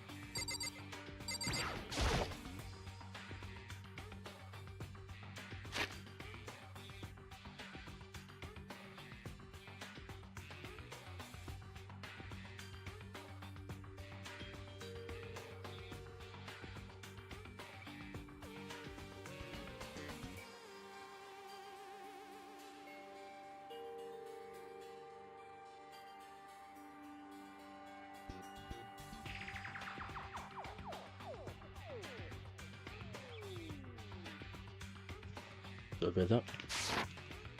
What is this device? It looks like some kind of control panel. It's really over the top though.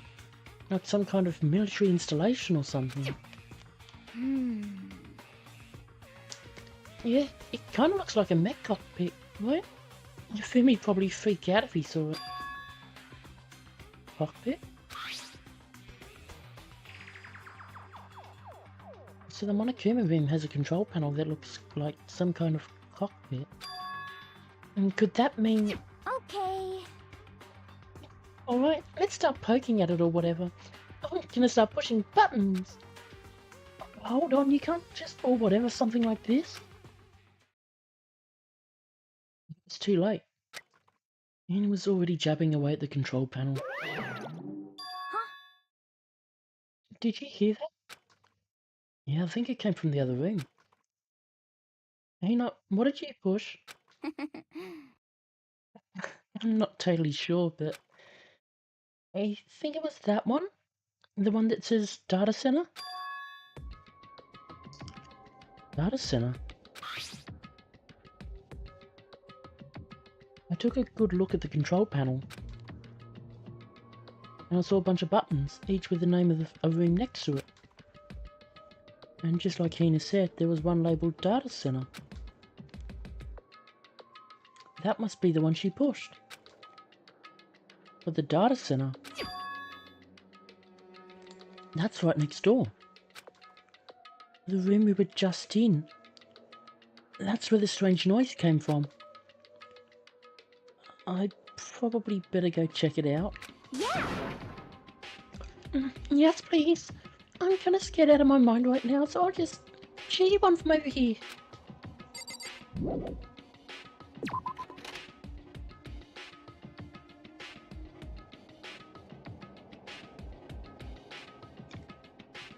Did I just see what I think I heard?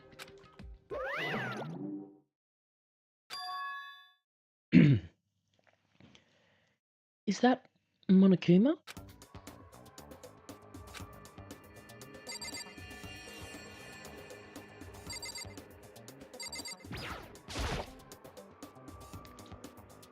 Hey! Ah, give me all your donuts!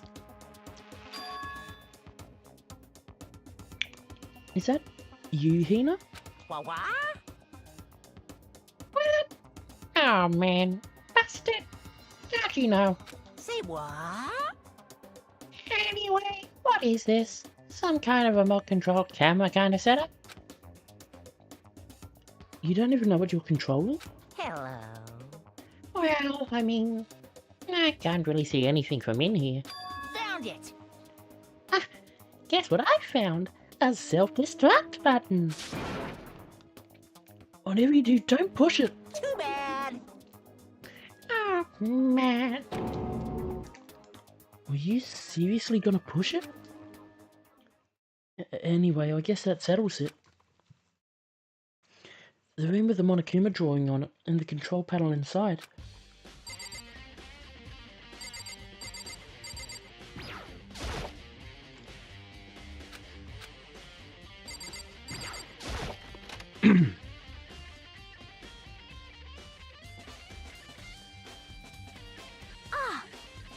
Well, hey Makoto, what the heck was that just now? Monokuma? What do you mean? What you were controlling just now, it was Monokuma. Huh? Monokuma? What? For real? Yep. Looks like that panel definitely controls Monokuma. Which means the mastermind has been controlling Monokuma from this room. Yeah, they were definitely in here. The mastermind has been controlling Monokuma from this room. And this control room is totally separate from the data center area with all of the monitors. In other words, Hey, maybe the mastermind can't monitor us and control Monokuma at the same time. Kyoko's theory was right. But If the mastermind's been controlling Monokuma from here...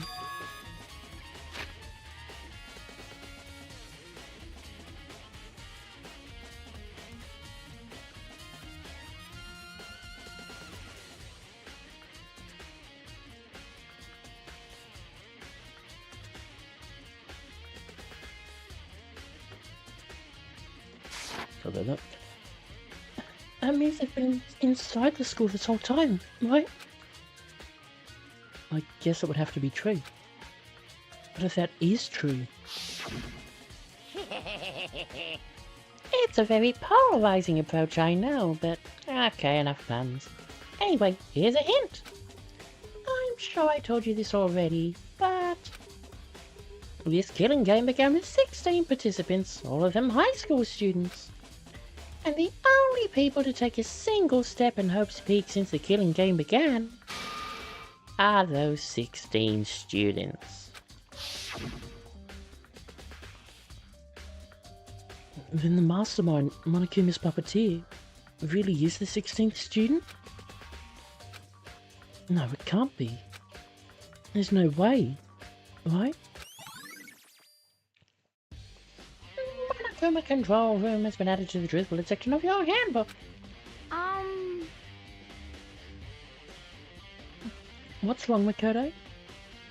I don't like that face you're making. Oh no, it's nothing. Oh, okay. What about you? Is everything okay? Cause, I mean... Oh, well, it's just... This is where the mastermind's been hiding, right? Who knows if they set up traps or something?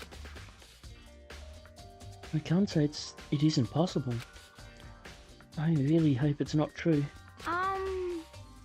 So, like... So, You want to leave soon? There's still lots of other places to check out.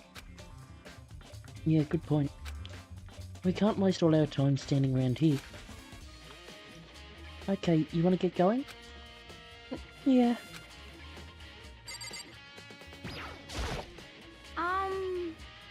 What's wrong, Makoto? Let's hurry up and get out of here.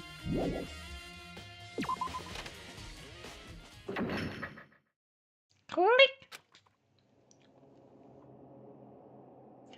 As soon as the door to the data center was closed, I heard a strange sound. What was that? The door, it just locked on its own. What?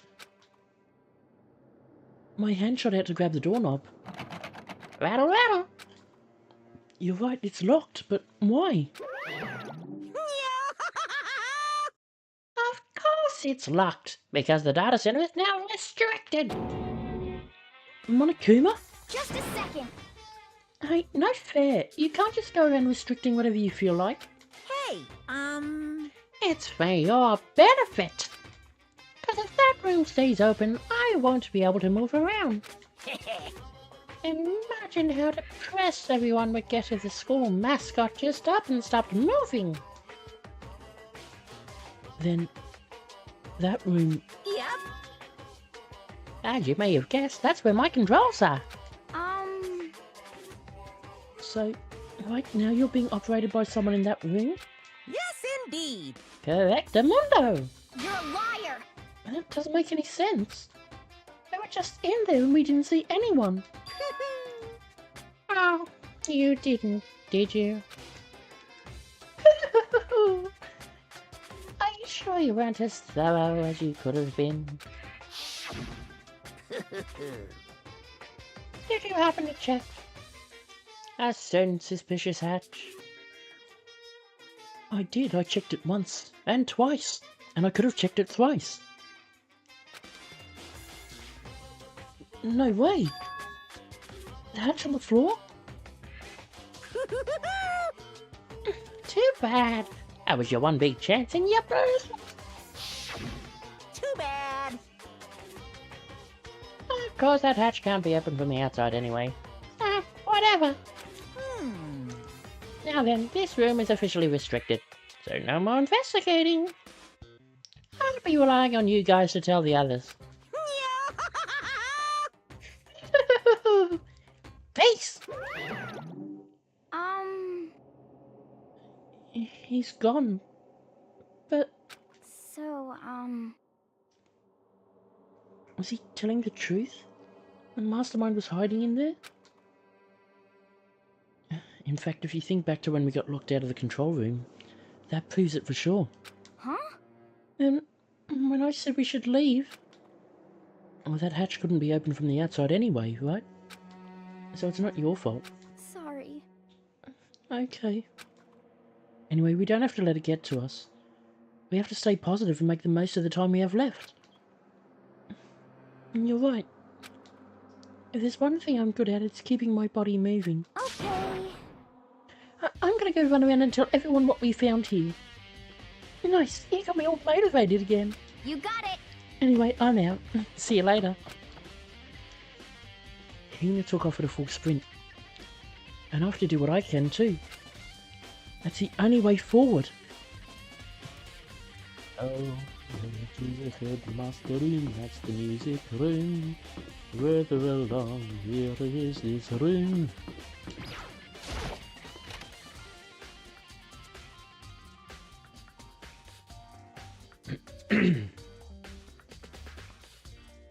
And this is the headmaster's room. I've read an awful lot about it, but this will be my first time seeing it for myself. Makoto, it's you. Oh, Byakuya.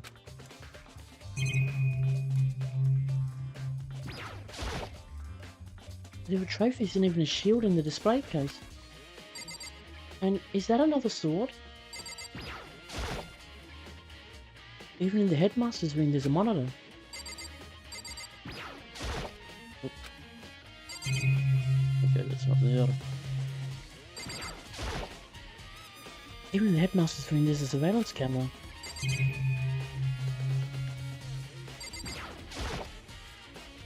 There are documents scattered all over the floor, but somehow it makes me feel anxious. The bookshelf seems really well made, and it's filled with files and thick books. Come on. Makoto, Not possible.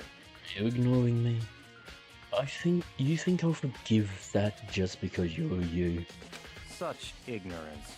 When we get out of here, remember this moment.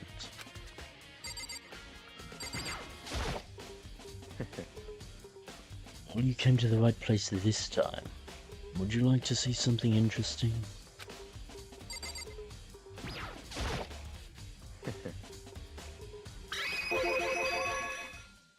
What do you mean something interesting? Take a look at this. It was on top of that pathetically ostentatious desk. Class 78 student registry? It contains profiles for all of us. And Mukuro. That ding was me. If that came through. So in other words, Apparently Class 78 refers to us. Wait, when we found Mukuro's profile in Kyoko's room, I see. That's right. It also mentioned Class 78. This must be where Kyoko got that page. And since the rest of our profiles are listed in there along with hers, In other words, there can be no doubt. Mukuro was a student here at Hope's Peak Academy, just like the rest of us. Mukuro Ikusaba, the 16th student. That must be how Kyoko learned about it. But it seems that Kyoko was in a hurry. What do you mean? I'm talking about when she stole it. The uneven tearing, the way the paper had been crumpled. She must have been in a hurry. Well, since she snuck in to get it, I'm sure she wanted to get out as fast as possible. What's your point? She was in so much of a hurry that she only got the first page. The first page? Right. Mukuro's profile actually contains 2 pages. What? so in other words, When it comes to this profile, there was more information about Mukuro that we still didn't have. so in other words, What kind of information is it? Why do you ask me to explain every little thing? You can read, can't you? It seems to be some sort of detailed report put together by the headmaster himself. interesting. I don't know what kind of man he was, but I'm glad he left us such an interesting clue. I was half listening to Byakuya as I skimmed through the report. Hello reappeared suddenly, and in the background, an entity floats, close but just out of reach.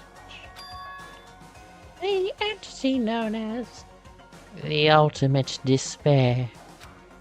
Right now, I can't be sure if this is a single person or some kind of group. Whatever it is, it definitely has some sort of connection to it. I have a bad feeling about all this. I need to push forward with my research into the Ultimate Despair. And I need to pay attention to Mukuro's behavior, too.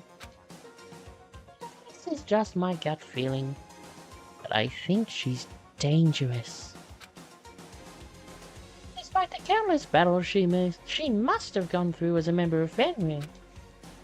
When she ended Hope's Peak, she didn't display any sign of battle wounds or scars. That fact alone proves her tremendous skill in battle. Only I want to believe in her. She's one of my students after all.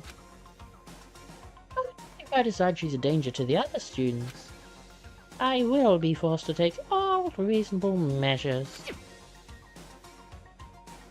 Mukuro was a part of the ultimate despair. I don't think there can be any doubt about it now. But wouldn't that mean Mukuro and the mastermind were allies? So why would they kill Mukuro? Plus, even the headmaster seemed to be afraid of what Mukuro was capable of. They would have had to take her completely by surprise to kill her like that. Maybe it means the mastermind is even stronger than Mukuro was. What? What's wrong, Makoto? That's fine. You seem to be lost in thought. But I should probably point out one other thing. There's another important bit of information within that file that you should note. What is it? Did you notice the picture in there? A picture of a girl perhaps you've never seen before? A girl who seems to be included as part of our class number 78. That should be enough for you to figure out who the girl is. And further information about that girl is included in the file. 5 foot 7 inches, 97 pounds, and it even lists her vitals. 31, 22, 32. Well, what do you think? What do I think? Are you asking me, like, if she has a nice body? Stop talking. You hopeless idiot. What I'm trying to tell you is maybe you'll want to keep that in mind for later. Maybe you'll make your way back to the corpse and maybe you'll think, oh, could that mean? Wait, is he trying to say...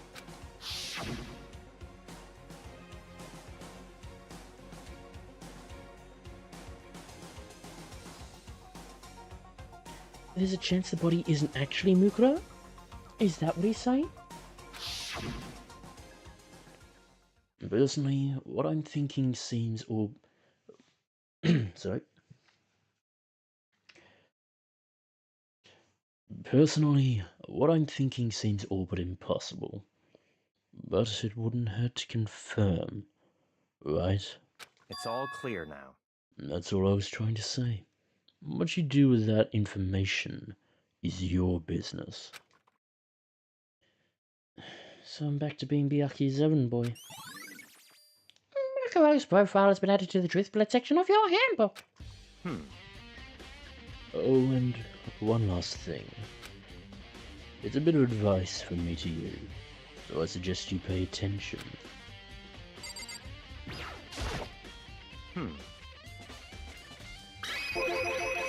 Advice for me? You seem to be getting along with Kyoko quite well. It's not that we're getting along. She's just done a lot to help me. Well, don't put too much faith in her. Huh? In other words, The cost of that faith might be more than you can afford. What are you saying?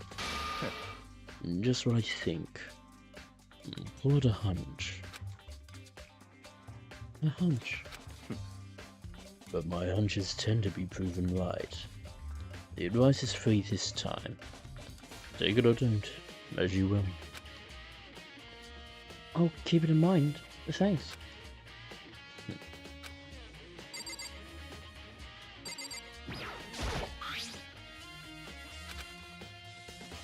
Class number 78 registry. There's profiles on... Oh, apparently that's us. There's profiles on me and everyone I met at the beginning, and Mukuro. Just like us, Mukuro was apparently a new student here at Hope's Peak. Mukuro Ikusaba, part of the Ultimate Despair.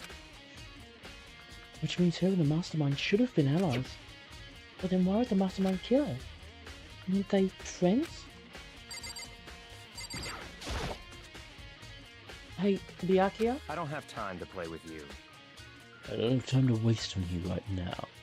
You absolutely must talk. Go do it to someone else. Oh, he's so blunt it just makes you feel hopeless.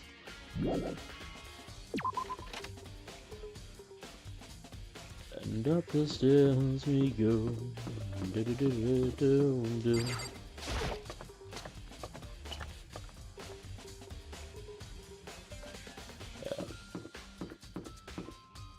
Let's start with the dojo. The dojo, biolab, done.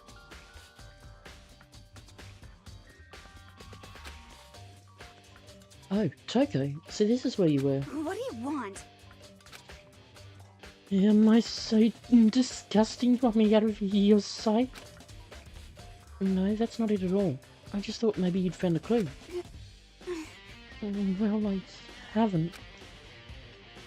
I didn't find anything, not one single clue. I figured since this place was related to the case, it would have to have something, right? And there wasn't anything out of the ordinary here. Give it back! Give me back my precious time! Calm down, Toko. What's your problem?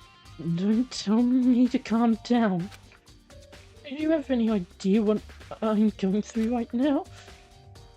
Everyone finds out. They're gonna call me useless. Good for nothing. Nobody's gonna say that. Master will. I'm not sure I can disagree with that. I don't want that. I'm sick of always being looked down on. Why won't someone accept me? Well, I don't think there are any clues here, so maybe I'm gonna get going.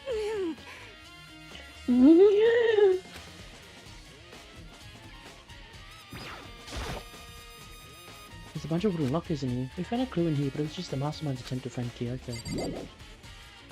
Don't about me nothing.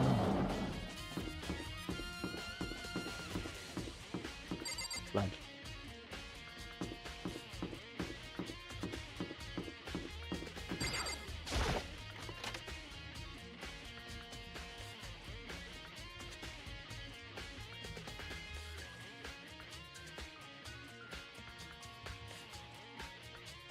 Well, here I am in the biolab. It's so cold! It's like abnormally cold. I feel like I'm in a giant refrigerator. And seriously, why is it so cold? Some kind of weird machine or something built into the wall. And on the left side there's a bunch of glowing blue lights. But on the other side... there's some kind of weird machine or something built into the wall. I've seen something like this before. Ah, that's it. I've seen this kind of thing in horror movies and stuff. It's a fridge for storing dead bodies. Does that mean this biolab is actually a morgue? I should probably take a closer look around.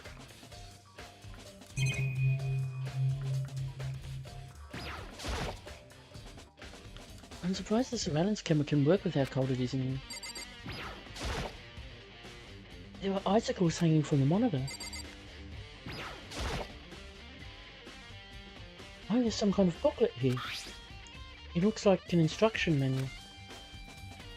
We offer an eco-friendly alternative to standard dry ice for all your cadaver needs.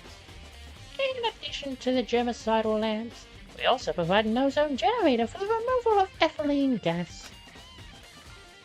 Simply insert the cadaver, and the blue light will let you know the automated systems have been activated.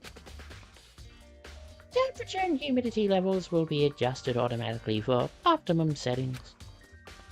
With our system, anyone can keep a body fresh. With our system, anyone can keep a body fresh as a daisy for as long as you need. In the unlikely event of a problem, the red light will activate and an alarm will sound immediately. The exterior is stainless steel, And we do offer an optional leather upholstery upgrade package. And this is the instruction manual for the fridge.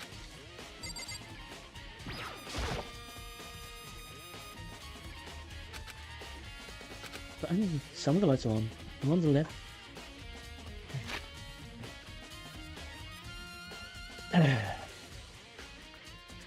There's some kind of weird machine or something built into the wall, and on the left side there's a bunch of glowing blue lights. But only some of the lights are on. The ones on the left. The right-hand lights are off. Well, looking around, I think I get it. It seems clear to me now. It was a makeshift morgue. Biolab secret has been added to the truth bullet section of your handbook.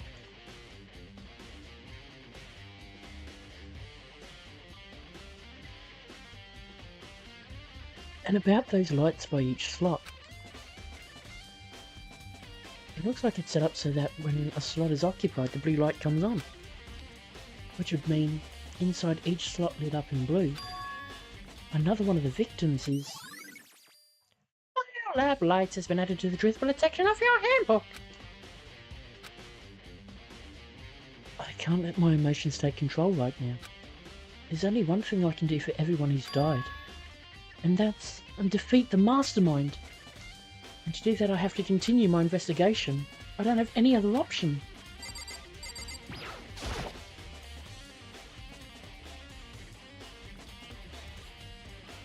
There's a stack of tarps here. I've been seeing a lot of those things lately.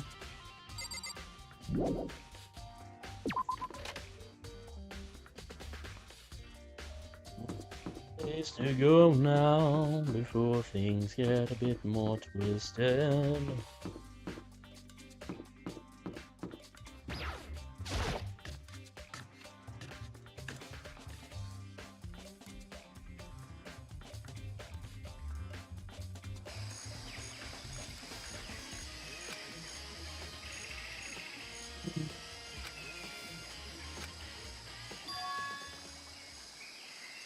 What? It's gone. Rose body. It's not here.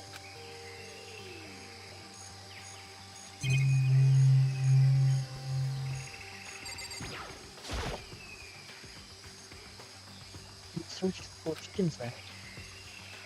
You know, I'd be terrified if there were more than that.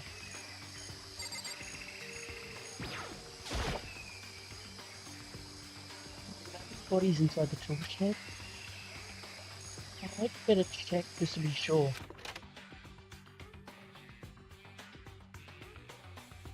Didn't find anything even close to a dead body. It's not in here either, then it must be... Could it be in the biolab? This isn't the only thing I need to check in here. There's one other thing. That tarp. Tarp played a key role in another case, so I'd better look into it. Finds a different dead body in here.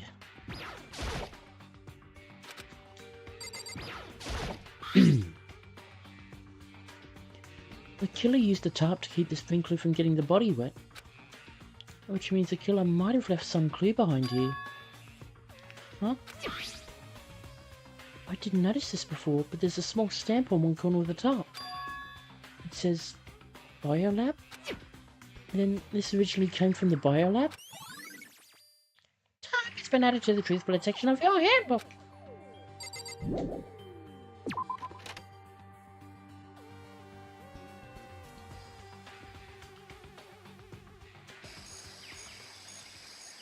That's all I really needed to check here.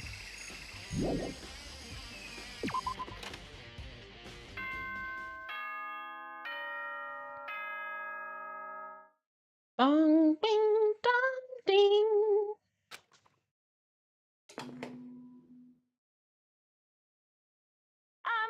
This is a school announcement. It is now nighttime. Is everyone working hard? Is your investigation coming along nicely? Well then, since you're all giving it your best, Your generous headmaster will give you a little hint. For those of you who are interested, please make your way to the gym ASA possible.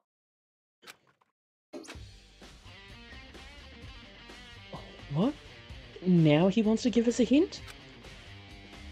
It's suspicious. There's no doubt about that. This could be a trap. But even knowing that, he said to go to the gym, right?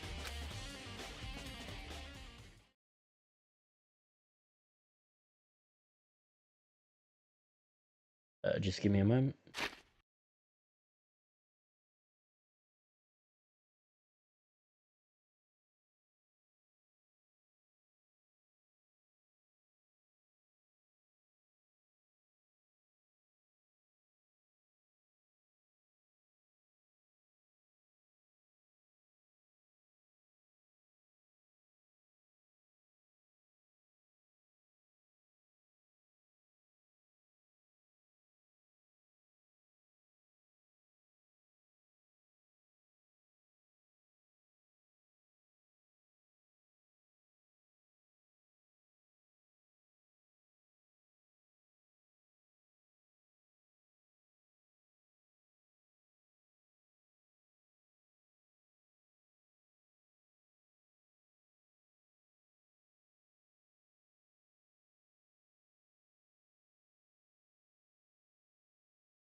And back, just checking on the file. Oh, hey, Hugo. Makoto. Why do you act so surprised? Oh, no reason. You heard Monokuma's announcement, right? Are you here to find out what he has to say? I just did, actually. I'm on my way out. You already talked to him? What did he say? Listen, sorry, but I gotta go. Hero, wait. There was no point in trying to stop him. He ran off like a frightened animal. Hero? It's like he was trying to avoid me. I was hoping to talk to him about the notebook I found in the locker. Has he been hiding something this whole time?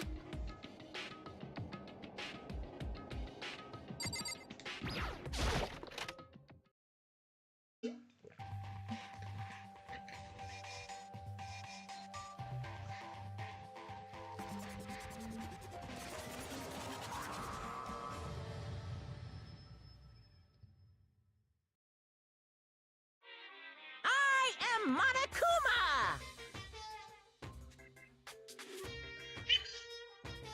Welcome, hello! Are you ready for your final hit? It just so happens to be the envelope in the ground in front of you.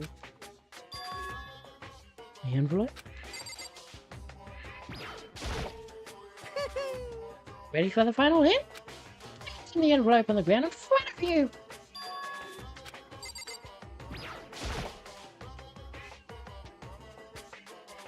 This must be the envelope. Just so you know, I won't be answering any questions about what you find inside. What? Worry, just get on with it. Monokuma's cryptic words didn't make me feel any better, but I picked up the envelope and opened it. What I found was a single photograph. It featured a bunch of faces I recognised extremely well. It was everyone who'd come to Hope's Peak at the same time as me. Oh wait, but there's someone behind Sayaka. She's the only one I don't recognise. Wait, that's not true. I do recognise her. That's right. When Byakuya and I were in the headmaster's room, and we looked at that file. Mukuro Ikusaba? Then this girl is... What? Why? Why is Mukuro here with everyone else? And even more than that, just having everyone here posed like this is weird enough by itself. And we're all wearing matching uniforms. I don't remember anything like this. And now that I'm looking at it, it's not even everyone. I'm not in the picture. I'm the only one not there. The picture has all 15 other students, but not me. Well, I guess that makes sense. After all, I don't remember ever taking a picture like this. I went to junior high with Sayaka, but the first time I met everyone else was when I first arrived here at Hope's Peak Academy. So it's natural for me not to be in this picture, but what's definitely unnatural is that everyone else is in the picture. I thought everyone was like me and didn't know each other until they got here. But if this picture is real, then could that mean... Could it be everyone else? And just me? Everyone here except me is... How long are you gonna keep up this rambling soliloquy of yours, Hamlet? What are you gonna do? Yeah, kinda getting in the way standing there, you know? So, I mean, get out! But... How strange. I told you, I'm not fielding any questions! Unbelievable. Kind of mystery would this be if I gave you all the answers?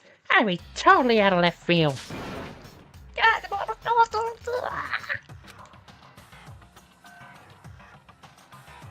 I guess that means he's done talking. Damn it! Photo has been added to the truth bullet section of your handbook.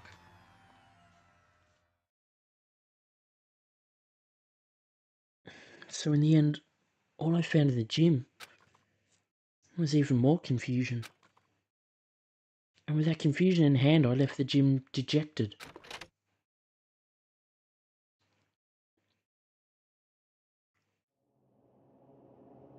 How does that count as a hint? It just made me even more confused.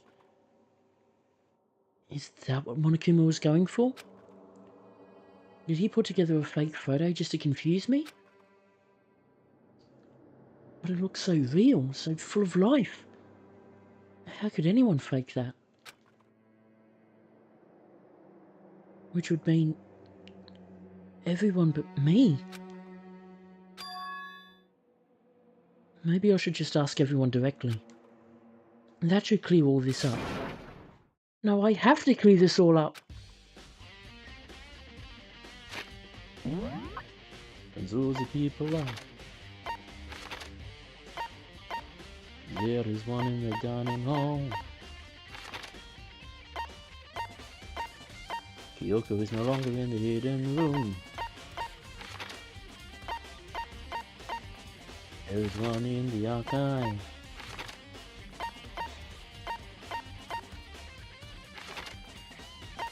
There is one in the garden and one in the bio lab.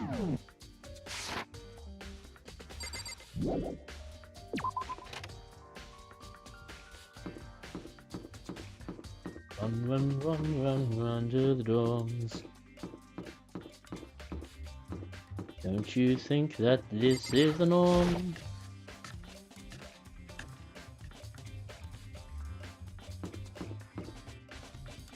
Brace yourself for the oncoming storm.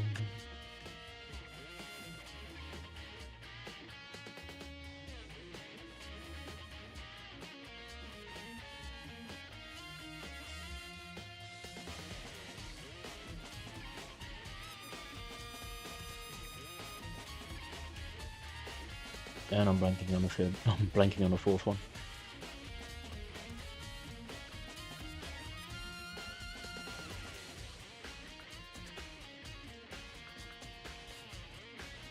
Oh well. I mean, I could half-ass it and go acorn.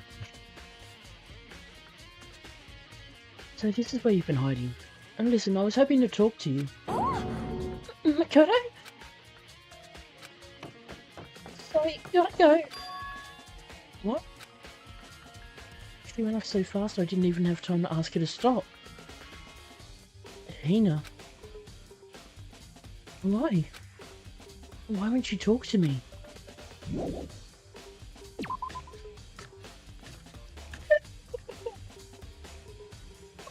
According to plan.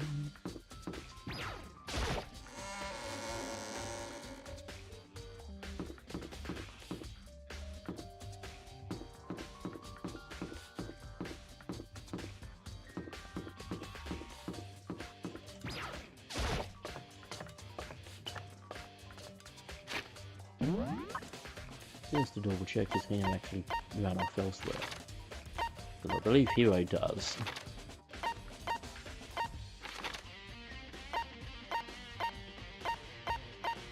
So we could be remembering that wrong.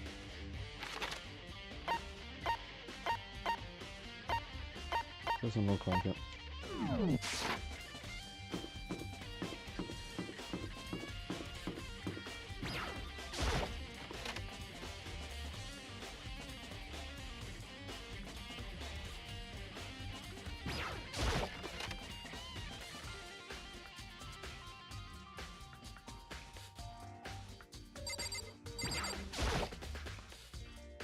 Oh, Byakuya!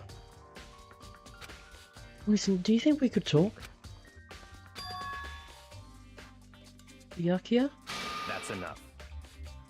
I have nothing to talk to you about. Don't talk to me as if we're friends. Hey, Byakuya, wait! Of course he didn't. He just walked away. What the... Why was he acting like that? Like he was purposely trying to avoid me.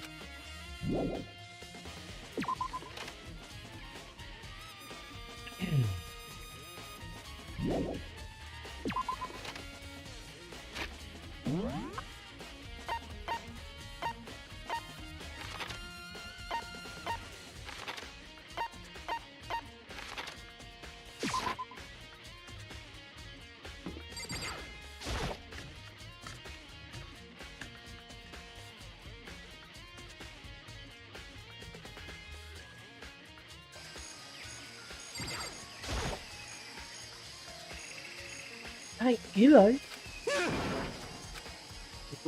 Hello! What's going on with you? Every time I see you, you freak out like that. No, sorry, but I'm in a big hurry! Once again, you run off like a terrified rabbit. Hero, what's wrong? Still wasn't able to talk to him about the notebook I'd found. It was like he was avoiding me. Like he was afraid of me. Why?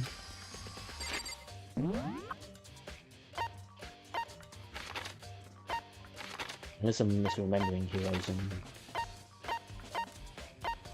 Hero only, like, that is the hero showing up again.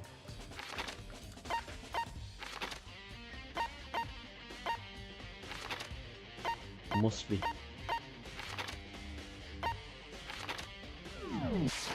While we're here,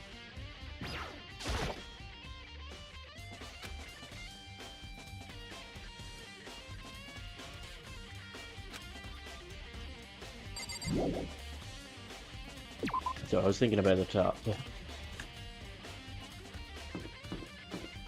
That tarp is the one we got the bullet point from. So it isn't going to help.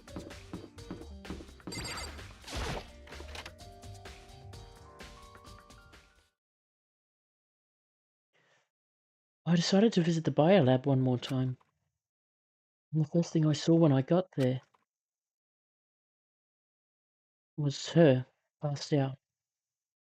Again. Toko?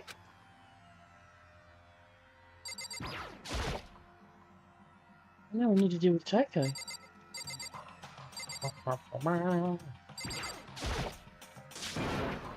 Kyoko? Are you okay? No. No! She's not dead, is she?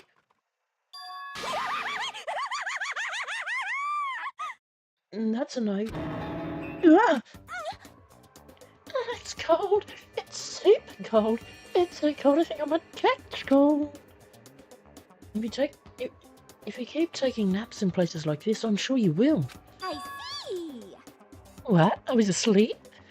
Ah, I must have fainted again. Uh-huh. I bet you were standing there staring at me, getting all excited, weren't you? No, I wasn't. Have you reached that certain age? Oh, and then what? Hot and bothered? Straight up horny? Okay, so why did you pass out? The last thing I remember was me waking up just now. What did you do to Miss Morose? Oh, that's right, your memory stops and starts each time you switch. Bingo, bazinga! We share some basic knowledge, but our memories are very much separate. SOB! And don't say it like it's a bad thing, it's a blessing as far as I'm concerned. Because even if she forgets something, I totally remember. So it's like double the memory. It's more like... So Jack's memory has been added to the driftlet section of your handbook. All I want to know right now is, where's my little darling? Tell me now, I'll slit your throat. I don't know. I'm sure Byaku's around somewhere doing his own investigating. Yes, yes. By himself? I assume so. Oh, I'm on fire. I knew it, I totally knew it. I'm a total pro when it comes to all things master. Anyway, gotta hurry. I can't even imagine how lonely you must be right now.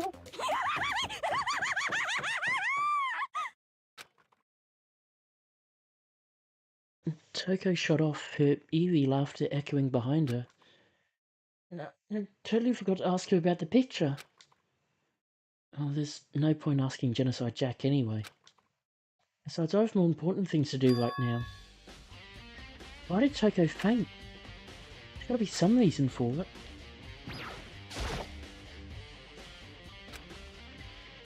I mean, I did literally click on it, but sure. The fridge, it's open. I'm sure they were all shut tight last time I was here. That must be why she passed out. Right. She faints so easily. Kyoko? Makoto. It's getting late, isn't it? Are you okay? Indeed. I'm sorry if I made you worry. No, you don't have to apologise. Listen. About this room. Oh yeah, It would seem... it's a morgue. Yeah, I knew it. I suspected as much. And Toko must have looked inside the fridge, seen what was in there, and... well, there you have it. You knew she'd fainted? Indeed. I was on my way here when Genocide Jack came running past me. I assume she must have sneezed, but once I got inside, the real reason became clear. It would seem... I imagine she came here to investigate, and when she opened the slot there, that's when she saw the body inside and dropped like a bag of rocks. Why's everything got to be so difficult with her? Anyway... We should close it up. I don't want to leave it hanging open like that. Yeah, good idea. Makoto. Give me a hand with this. And Kyoko approached the fridge, hands outstretched. But suddenly she stopped. What's wrong? Listen. Maybe we should wait a second before closing it. Huh? How come? Because Mukuro's body is in here. What? It would seem... Mukuro's corpse? Mukuro's body is inside the fridge? I see. Just like every other time, the mastermind probably brought it up here while we were in the class trial. The mastermind did it? Because they assume we wouldn't be doing the class trial over again, I guess. So... You may be right. Either way, now I can finally get a good look at the body. And that's right, Kyoko didn't get a chance to check the body during the last investigation. Makoto. I need to do my own examination of the corpse as soon as possible. Oh no. I'm going to find a clue this time, and I'm going to grab the mastermind by the tail. Okay, so what should I do? So then... Why don't you just wait over there? I'll let you know as soon as I'm finished. Just wait over there, and that's it?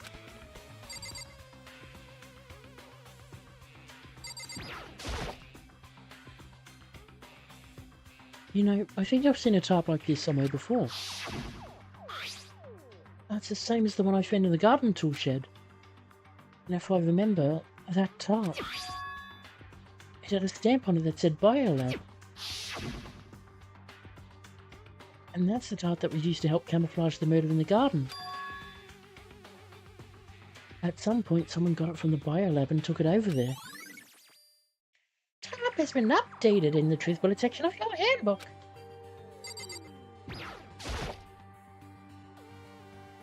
I've already looked through this instruction manual. More importantly, on the left side of the refrigerator a bunch of blue lights are on. But these ones aren't. It would seem... The blue light comes on when the slot is occupied. So when someone's in there, the blue light comes on. Looking around the number of lights that are on, including Mukuro's, there's 9 in all. 9? 9 lights? Biolab lights has been updated in the truth bullet section of your handbook.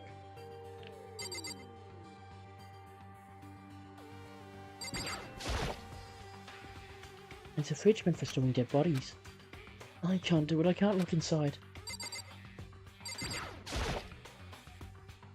I should ask Kyoko about that group photo.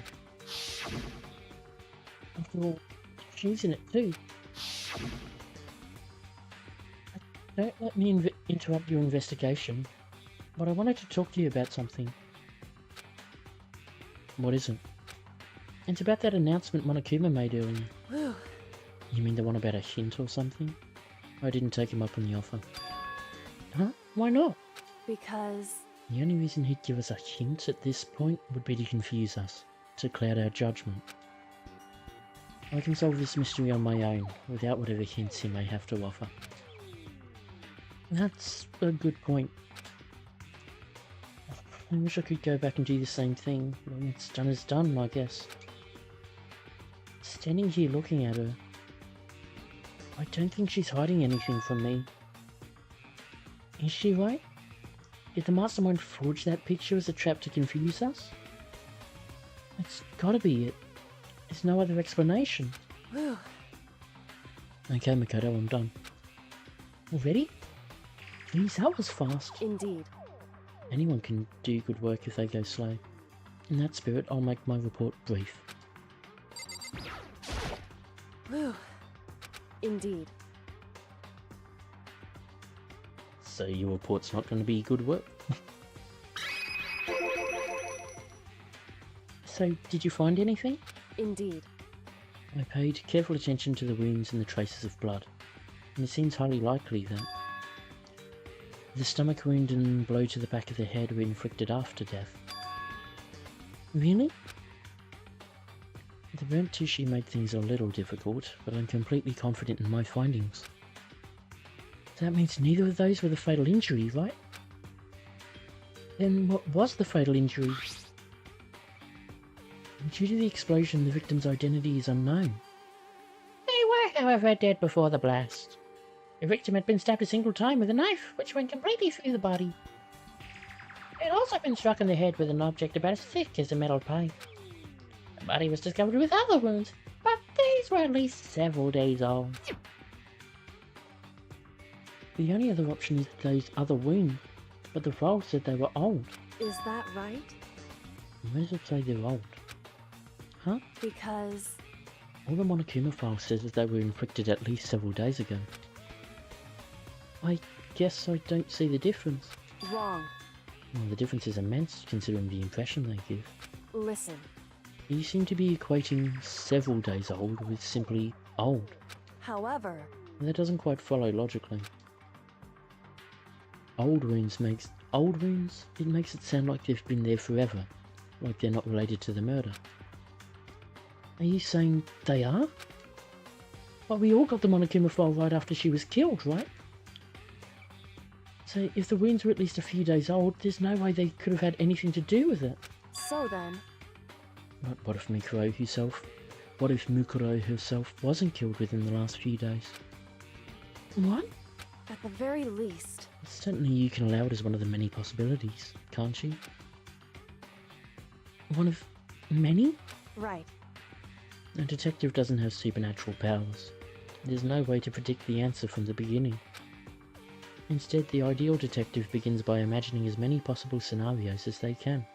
In other words, They envision these possibilities without prejudice, without bias, using only their logic and common sense. Then, as they investigate, they test what they find against each of these possibilities. Of course, me telling you this doesn't mean you'll be any good at detective work. But beyond using that to solve this particular mystery, you should keep it in mind for the future. Kyoko's account has been added to the truth bullet section of your handbook. My voice is hey, definitely going. So, if there's anything else you'd like to know about the condition of the body, now's the time. We probably won't get another chance to interact with it. hey,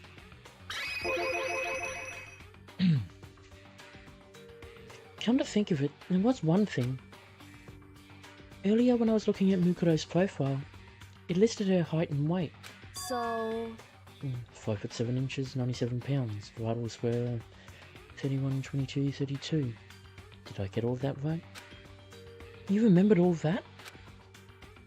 You are indeed consistent with the corpse. So then, indeed. and don't forget about the Fenrir tattoo. There's absolutely no mistake. Indeed. Our victim in this case is, without a doubt, Mukuro Ikusaba. Mukuro Ikusaba's profile has been updated in the truth bullet section of your handbook. And, Is that all you wanted to ask? Yeah, I think so. so then, Then it looks like we have no further business with Mukuro's body. Let's get going. It's kind of chilly in here. Oh, wait, are we not going to put the body back? Don't you think it's kind of sad, leaving it out like this? why? Sad? Did you forget? She was our enemy once. A part of the ultimate despair. But she still got killed. She's still a victim. Hey, Have you ever heard the phrase, you reap what you sow? Well, yeah, but still. whew, You really are naive, you know that? It's really quite appalling. But she could have abandoned me. But she decided to help me instead. So for someone like that, what does it mean to be naive? so then, I think we've done all we can do here. Back to our separate investigations, yes? Hold on! I still have one thing to do. Something I need to talk to Kyoko about. I need to ask her about the pocketbook I found in that locker. If I don't do it now... Hey, Kyoko, I did have one last thing. I know I shouldn't, but I feel like I have to ask. what? Go ahead then, out with it. Have you really not seen your dad even once since you got here? What? So, What do you mean? Well, you know all those lockers on the second floor of the dorms? indeed. I do, yes. But to get into any of those lockers, you'd need the handbook of whoever the locker belongs to.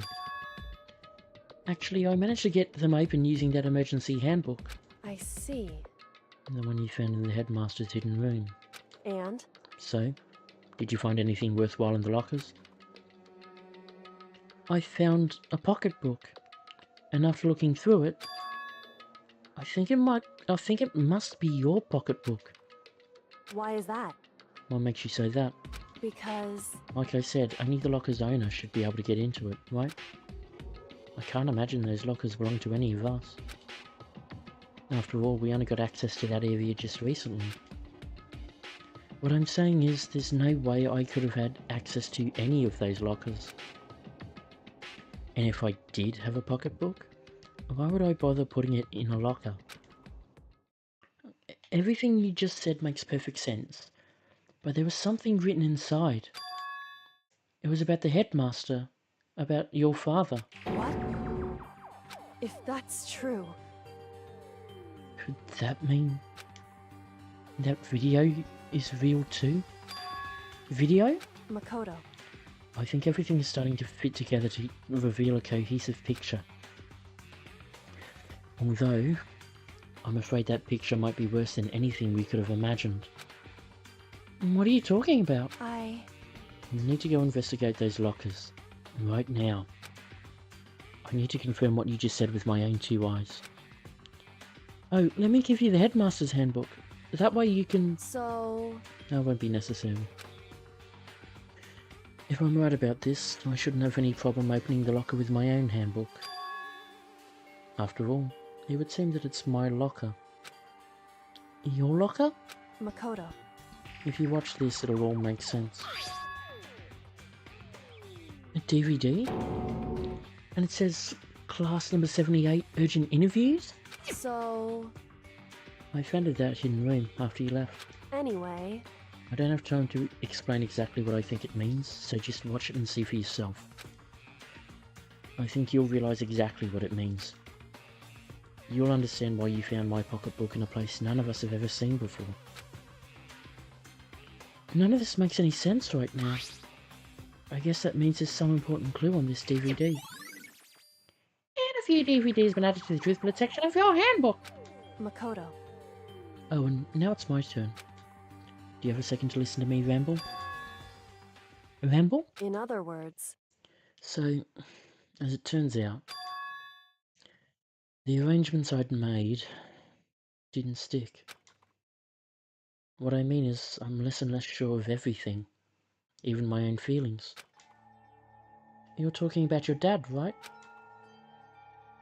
I can never find the answers to the questions I wanted to ask for the rest of my life. And all because of the mastermind. However... But there's one thing I am sure of. When it comes to the mastermind, there's no room in my heart for forgiveness. I swore to destroy the mastermind. This is just one more reason to follow through on that. Kyoko's eyes burned with the fire of determination. The determination to defeat the mastermind. It's strange to be confronted with his death and suddenly feel this way. I couldn't care less if my father had found happiness. Why? So, why is it... Why does it bother me so much to know how he suffered? It's ridiculous. There's just no understanding it, I guess. She let out a small laugh as she said it. But her smile was filled with sorrow. Whew. So, that's it for my rambling. There's still much to do before I can consider my task complete. Yeah, you're right. Hey. And keep this in mind. There is only ever one absolute truth. Whether that truth serves justice or suffering. Whether it's the greatest truth or the worst. What do you mean? Makoto. Even if the truth you uncovered is filled with hopelessness, you still can't give up hope. Absolutely not, because all I can do is keep moving forward. That's pretty much all I'm good at, you know? Indeed. Sorry if that was strange. So then... Anyway, I need to get going. I'll see you at the class trial. Leaving behind that final farewell, Kyoko was gone. I'd better get going myself. I got that DVD from Kyoko. I should head to the AV room to check it out. Kyoko said something about hopeless truth. But no matter what happens, I won't lose hope. even if it's the worst truth in the world. I can't afford to lose.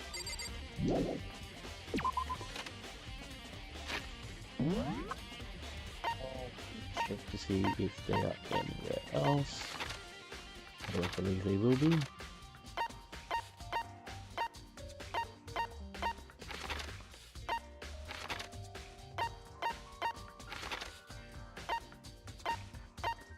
Before we receive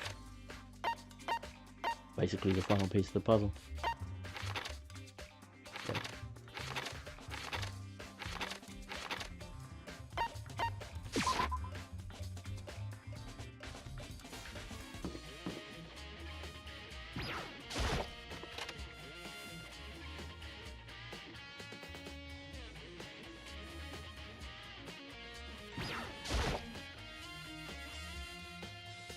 This should be able to play DVDs just fine.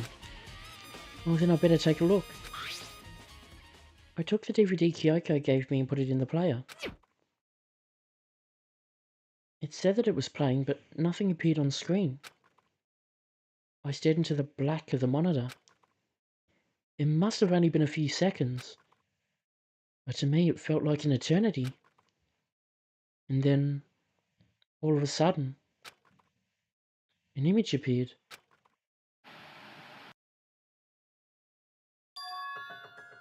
Kyoko? It took me by total surprise. I hadn't seen Sayaka in who knows how long, and there she was. Okay then, are you ready to begin? The voice I heard was of the man positioned on one side of the screen. It was the voice of the middle-aged man. I do apologize, but I hope you don't mind if I record our conversation. I'm a little slow, you know. I never really got the hang of taking notes while having a conversation.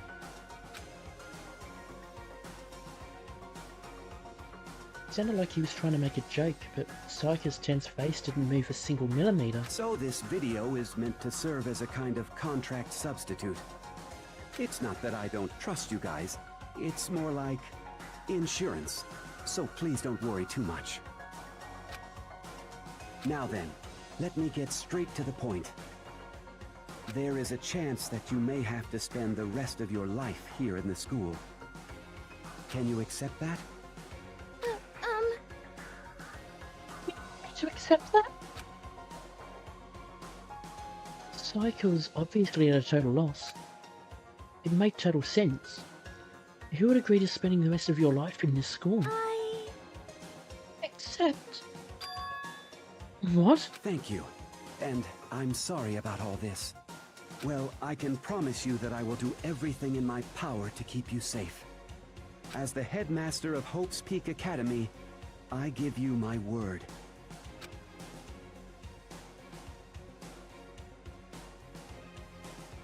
As if on cue, that's where the video cut out.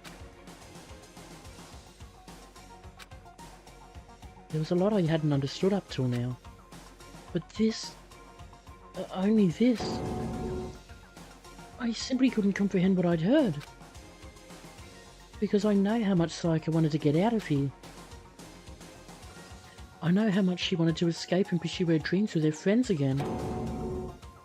She wanted that so bad. She tried to frame me for murder. So, why? Why would she say yes to living here for the rest of her life? As I sat there thinking about it, I noticed a sudden light. On the monitor, the video that I thought was finished flashed back on screen. My eyes darted back to the screen. And if I was confused before, what I saw next pushed me right over the edge.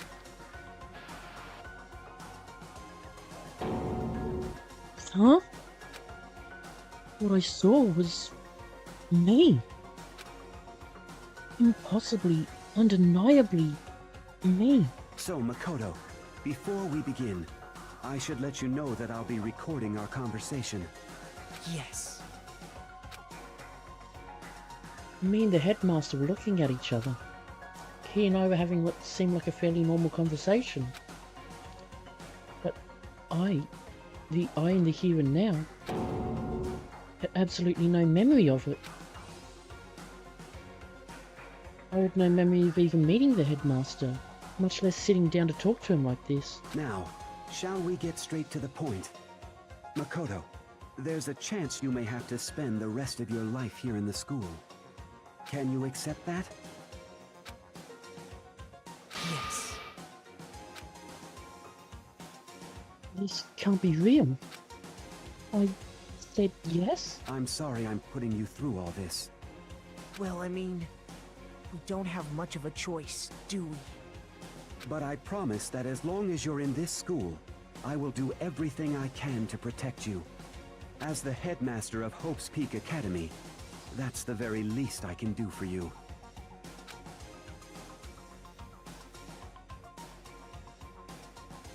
So again, the video cut out.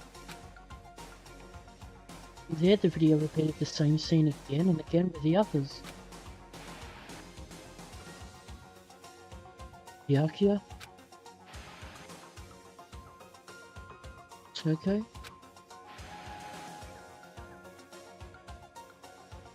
Hina, everyone. They all said that they agreed to live in this school forever. And then Kyoko. Her interview with him had been recorded just as clearly. Without a doubt, she had met him. She'd sat down with the headmaster of Hope's Peak Academy, her father. And when he asked her his question, she answered the same as everyone else. She accepted a life within the school. Just as Kyoko's interview was wrapping up, the monitor suddenly went black. Huh? It wasn't just the monitor. The DVD player itself had apparently turned off. Which of course meant that the DVD wasn't playing anymore. What the heck just happened? Say what? Oopsie! Looks like it broke. Out of service. What? It just so happened to break just now? Too bad. Then when? Doesn't matter. Failure can strike anywhere, anytime. That's what failure is, right? Failure my ass. You cut the power on purpose. Well, whatever. Even if I watched the whole thing, it'd just be more of the same. He'd ask them the question and they'd all say yes. I couldn't help myself. I let out a huge exasperated sigh. But as I did, I remembered something. That's right. I fainted too, and when I woke up, I noticed a strange feeling of separation within myself, a disconnect. It would seem... Thinking back on it now, at that point my memory was gone. At that time, I'd forgotten. I couldn't remember why I'd come to this school, and I couldn't remember what my ultimate ability was. But what would make you forget all that? Hey. Strange, isn't it? It's hard to imagine it happened by chance.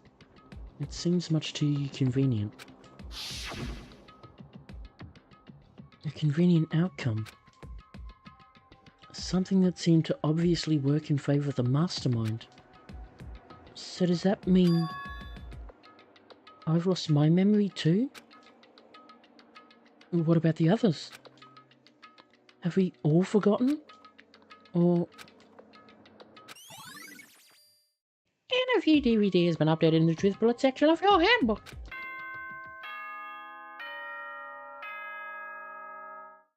Bong, bing, dong, ding. For anything that has a start, there has to be an end. And if the end comes, then that means it's time for a fresh start. There is no night that doesn't have a dawn. Although that dawn is totally pitch black, there is no storm that won't eventually end. Of course, then that leads to drought. But as I said, every end is the promise of a new beginning. which is why I'm sure we'll get to meet again, because the end is only the beginning. Anyway, let's get started. The beginning of the end of the class trial. Everyone gather once again at you know where.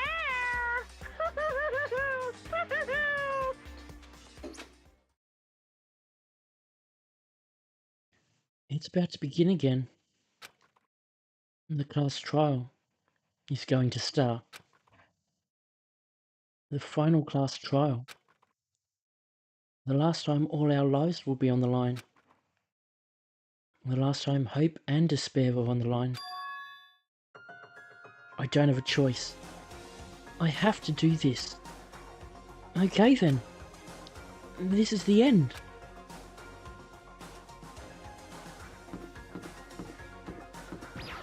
But in the end, did it ever really matter? I guess I'm the first one this time. Makoto, You really, Makoto? listen. Does that mean you feel prepared? Yeah, for now at least. Where's everyone else? Why aren't they here yet? However, Don't worry, I'm sure they'll be here soon. And just like she said, Byakuya! Byakuya? They arrived, one after another. But they were all in the same state of shock. Hina? Hiro? Silence.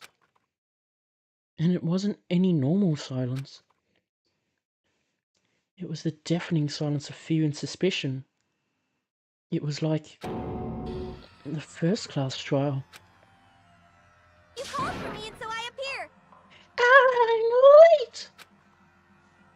I'm on fire. Our strong, silent master is so wonderful.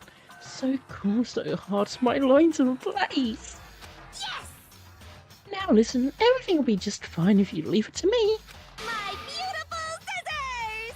With my sharp scissors in hand, I'll stab and gouge and shift the master of evil. But I thought you couldn't kill anyone but adorable little boys. If it's what master wants, it can be boy, girl, or anything in between. I can handle it.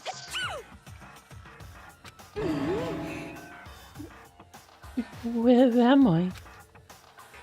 No human language can describe the disappointment I'm feeling right now. Is everyone here? Oh, and wearing our gloomy gust faces, I see. Well now. Okay, well then, let's begin. Thrills, chills, kills! This final class trial is going to be slathered in pitch black despair. Climb maximum solo! that's fine. You're right, this is the final class trial. And this time it will be fair. What do you mean this time? Stop with all the slander. I'm a bear in good standing, you know. Unbelievable. If there was a Mr. Fair Guy Universe contest, I'd take on the tiara every year. I'm gonna win this game super fair and square. Today, I'm feeling white. And I'll make sure everyone watching at home knows that despair is mightier than the hope. Stop talking. Enough of your tedious drivel. Begin the trial already. Sure. Let's begin the trial already. I'll be waiting for you down below. You guys. So don't try and run away.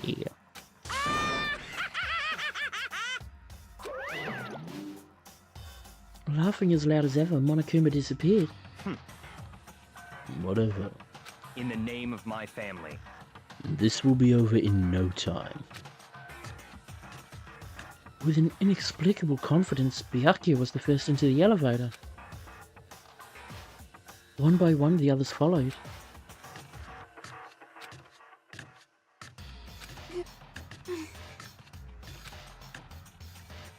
Nobody made eye contact, nobody said a word. They just disappeared into the elevator. Hey, And they're all acting odd. Like they're paranoid, suspicious of each other. however, But you know why that is, don't you? Yeah, I think so. however, Well, you can tell us all about it soon. At the class trial. You're right, I'm ready. so... I'm ready to win, right? Of course. I'm glad to hear you say that. And then Kyoko was aboard the elevator. I started making my way toward the opening, step after step toward that gaping maw. I'd resolved that this would be the last time. I repeated to myself that there was no fear, no mystery left. I pushed the anxiety down, calmed my trembling body, and finally, on steady legs, I passed the threshold and stood in the elevator.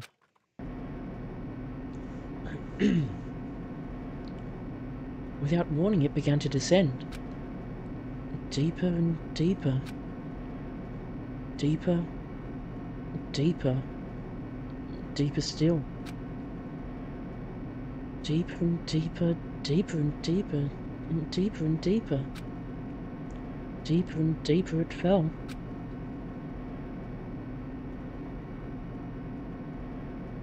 I closed my eyes and sight fell away. All sound too disappeared.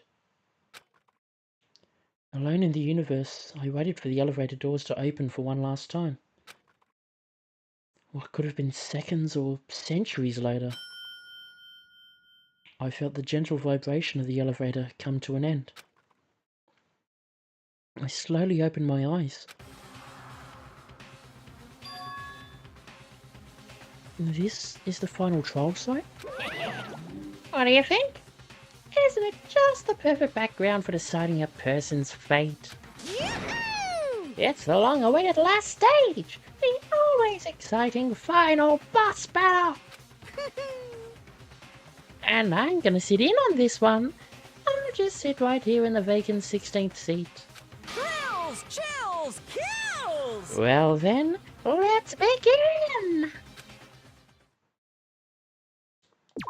Savvy.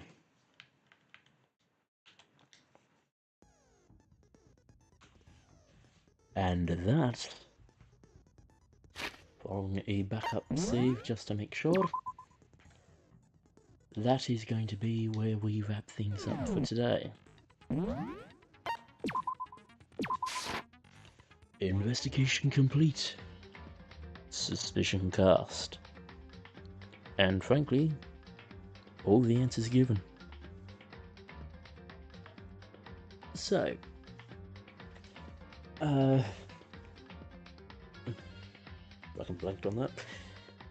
So when we come back to this next, which should, emphasis on should, be Friday, so a couple of days, we'll jump into the final trial and wrap up, well, at least the story. If the story mode does unlock, then that'll follow it. If not, then maybe we'll have a quick break for like a week before jumping into 2. Who knows? Or else, I mean, well, it'll mostly just be how I feel. Otherwise, so yeah, so that's the end of the stream for today.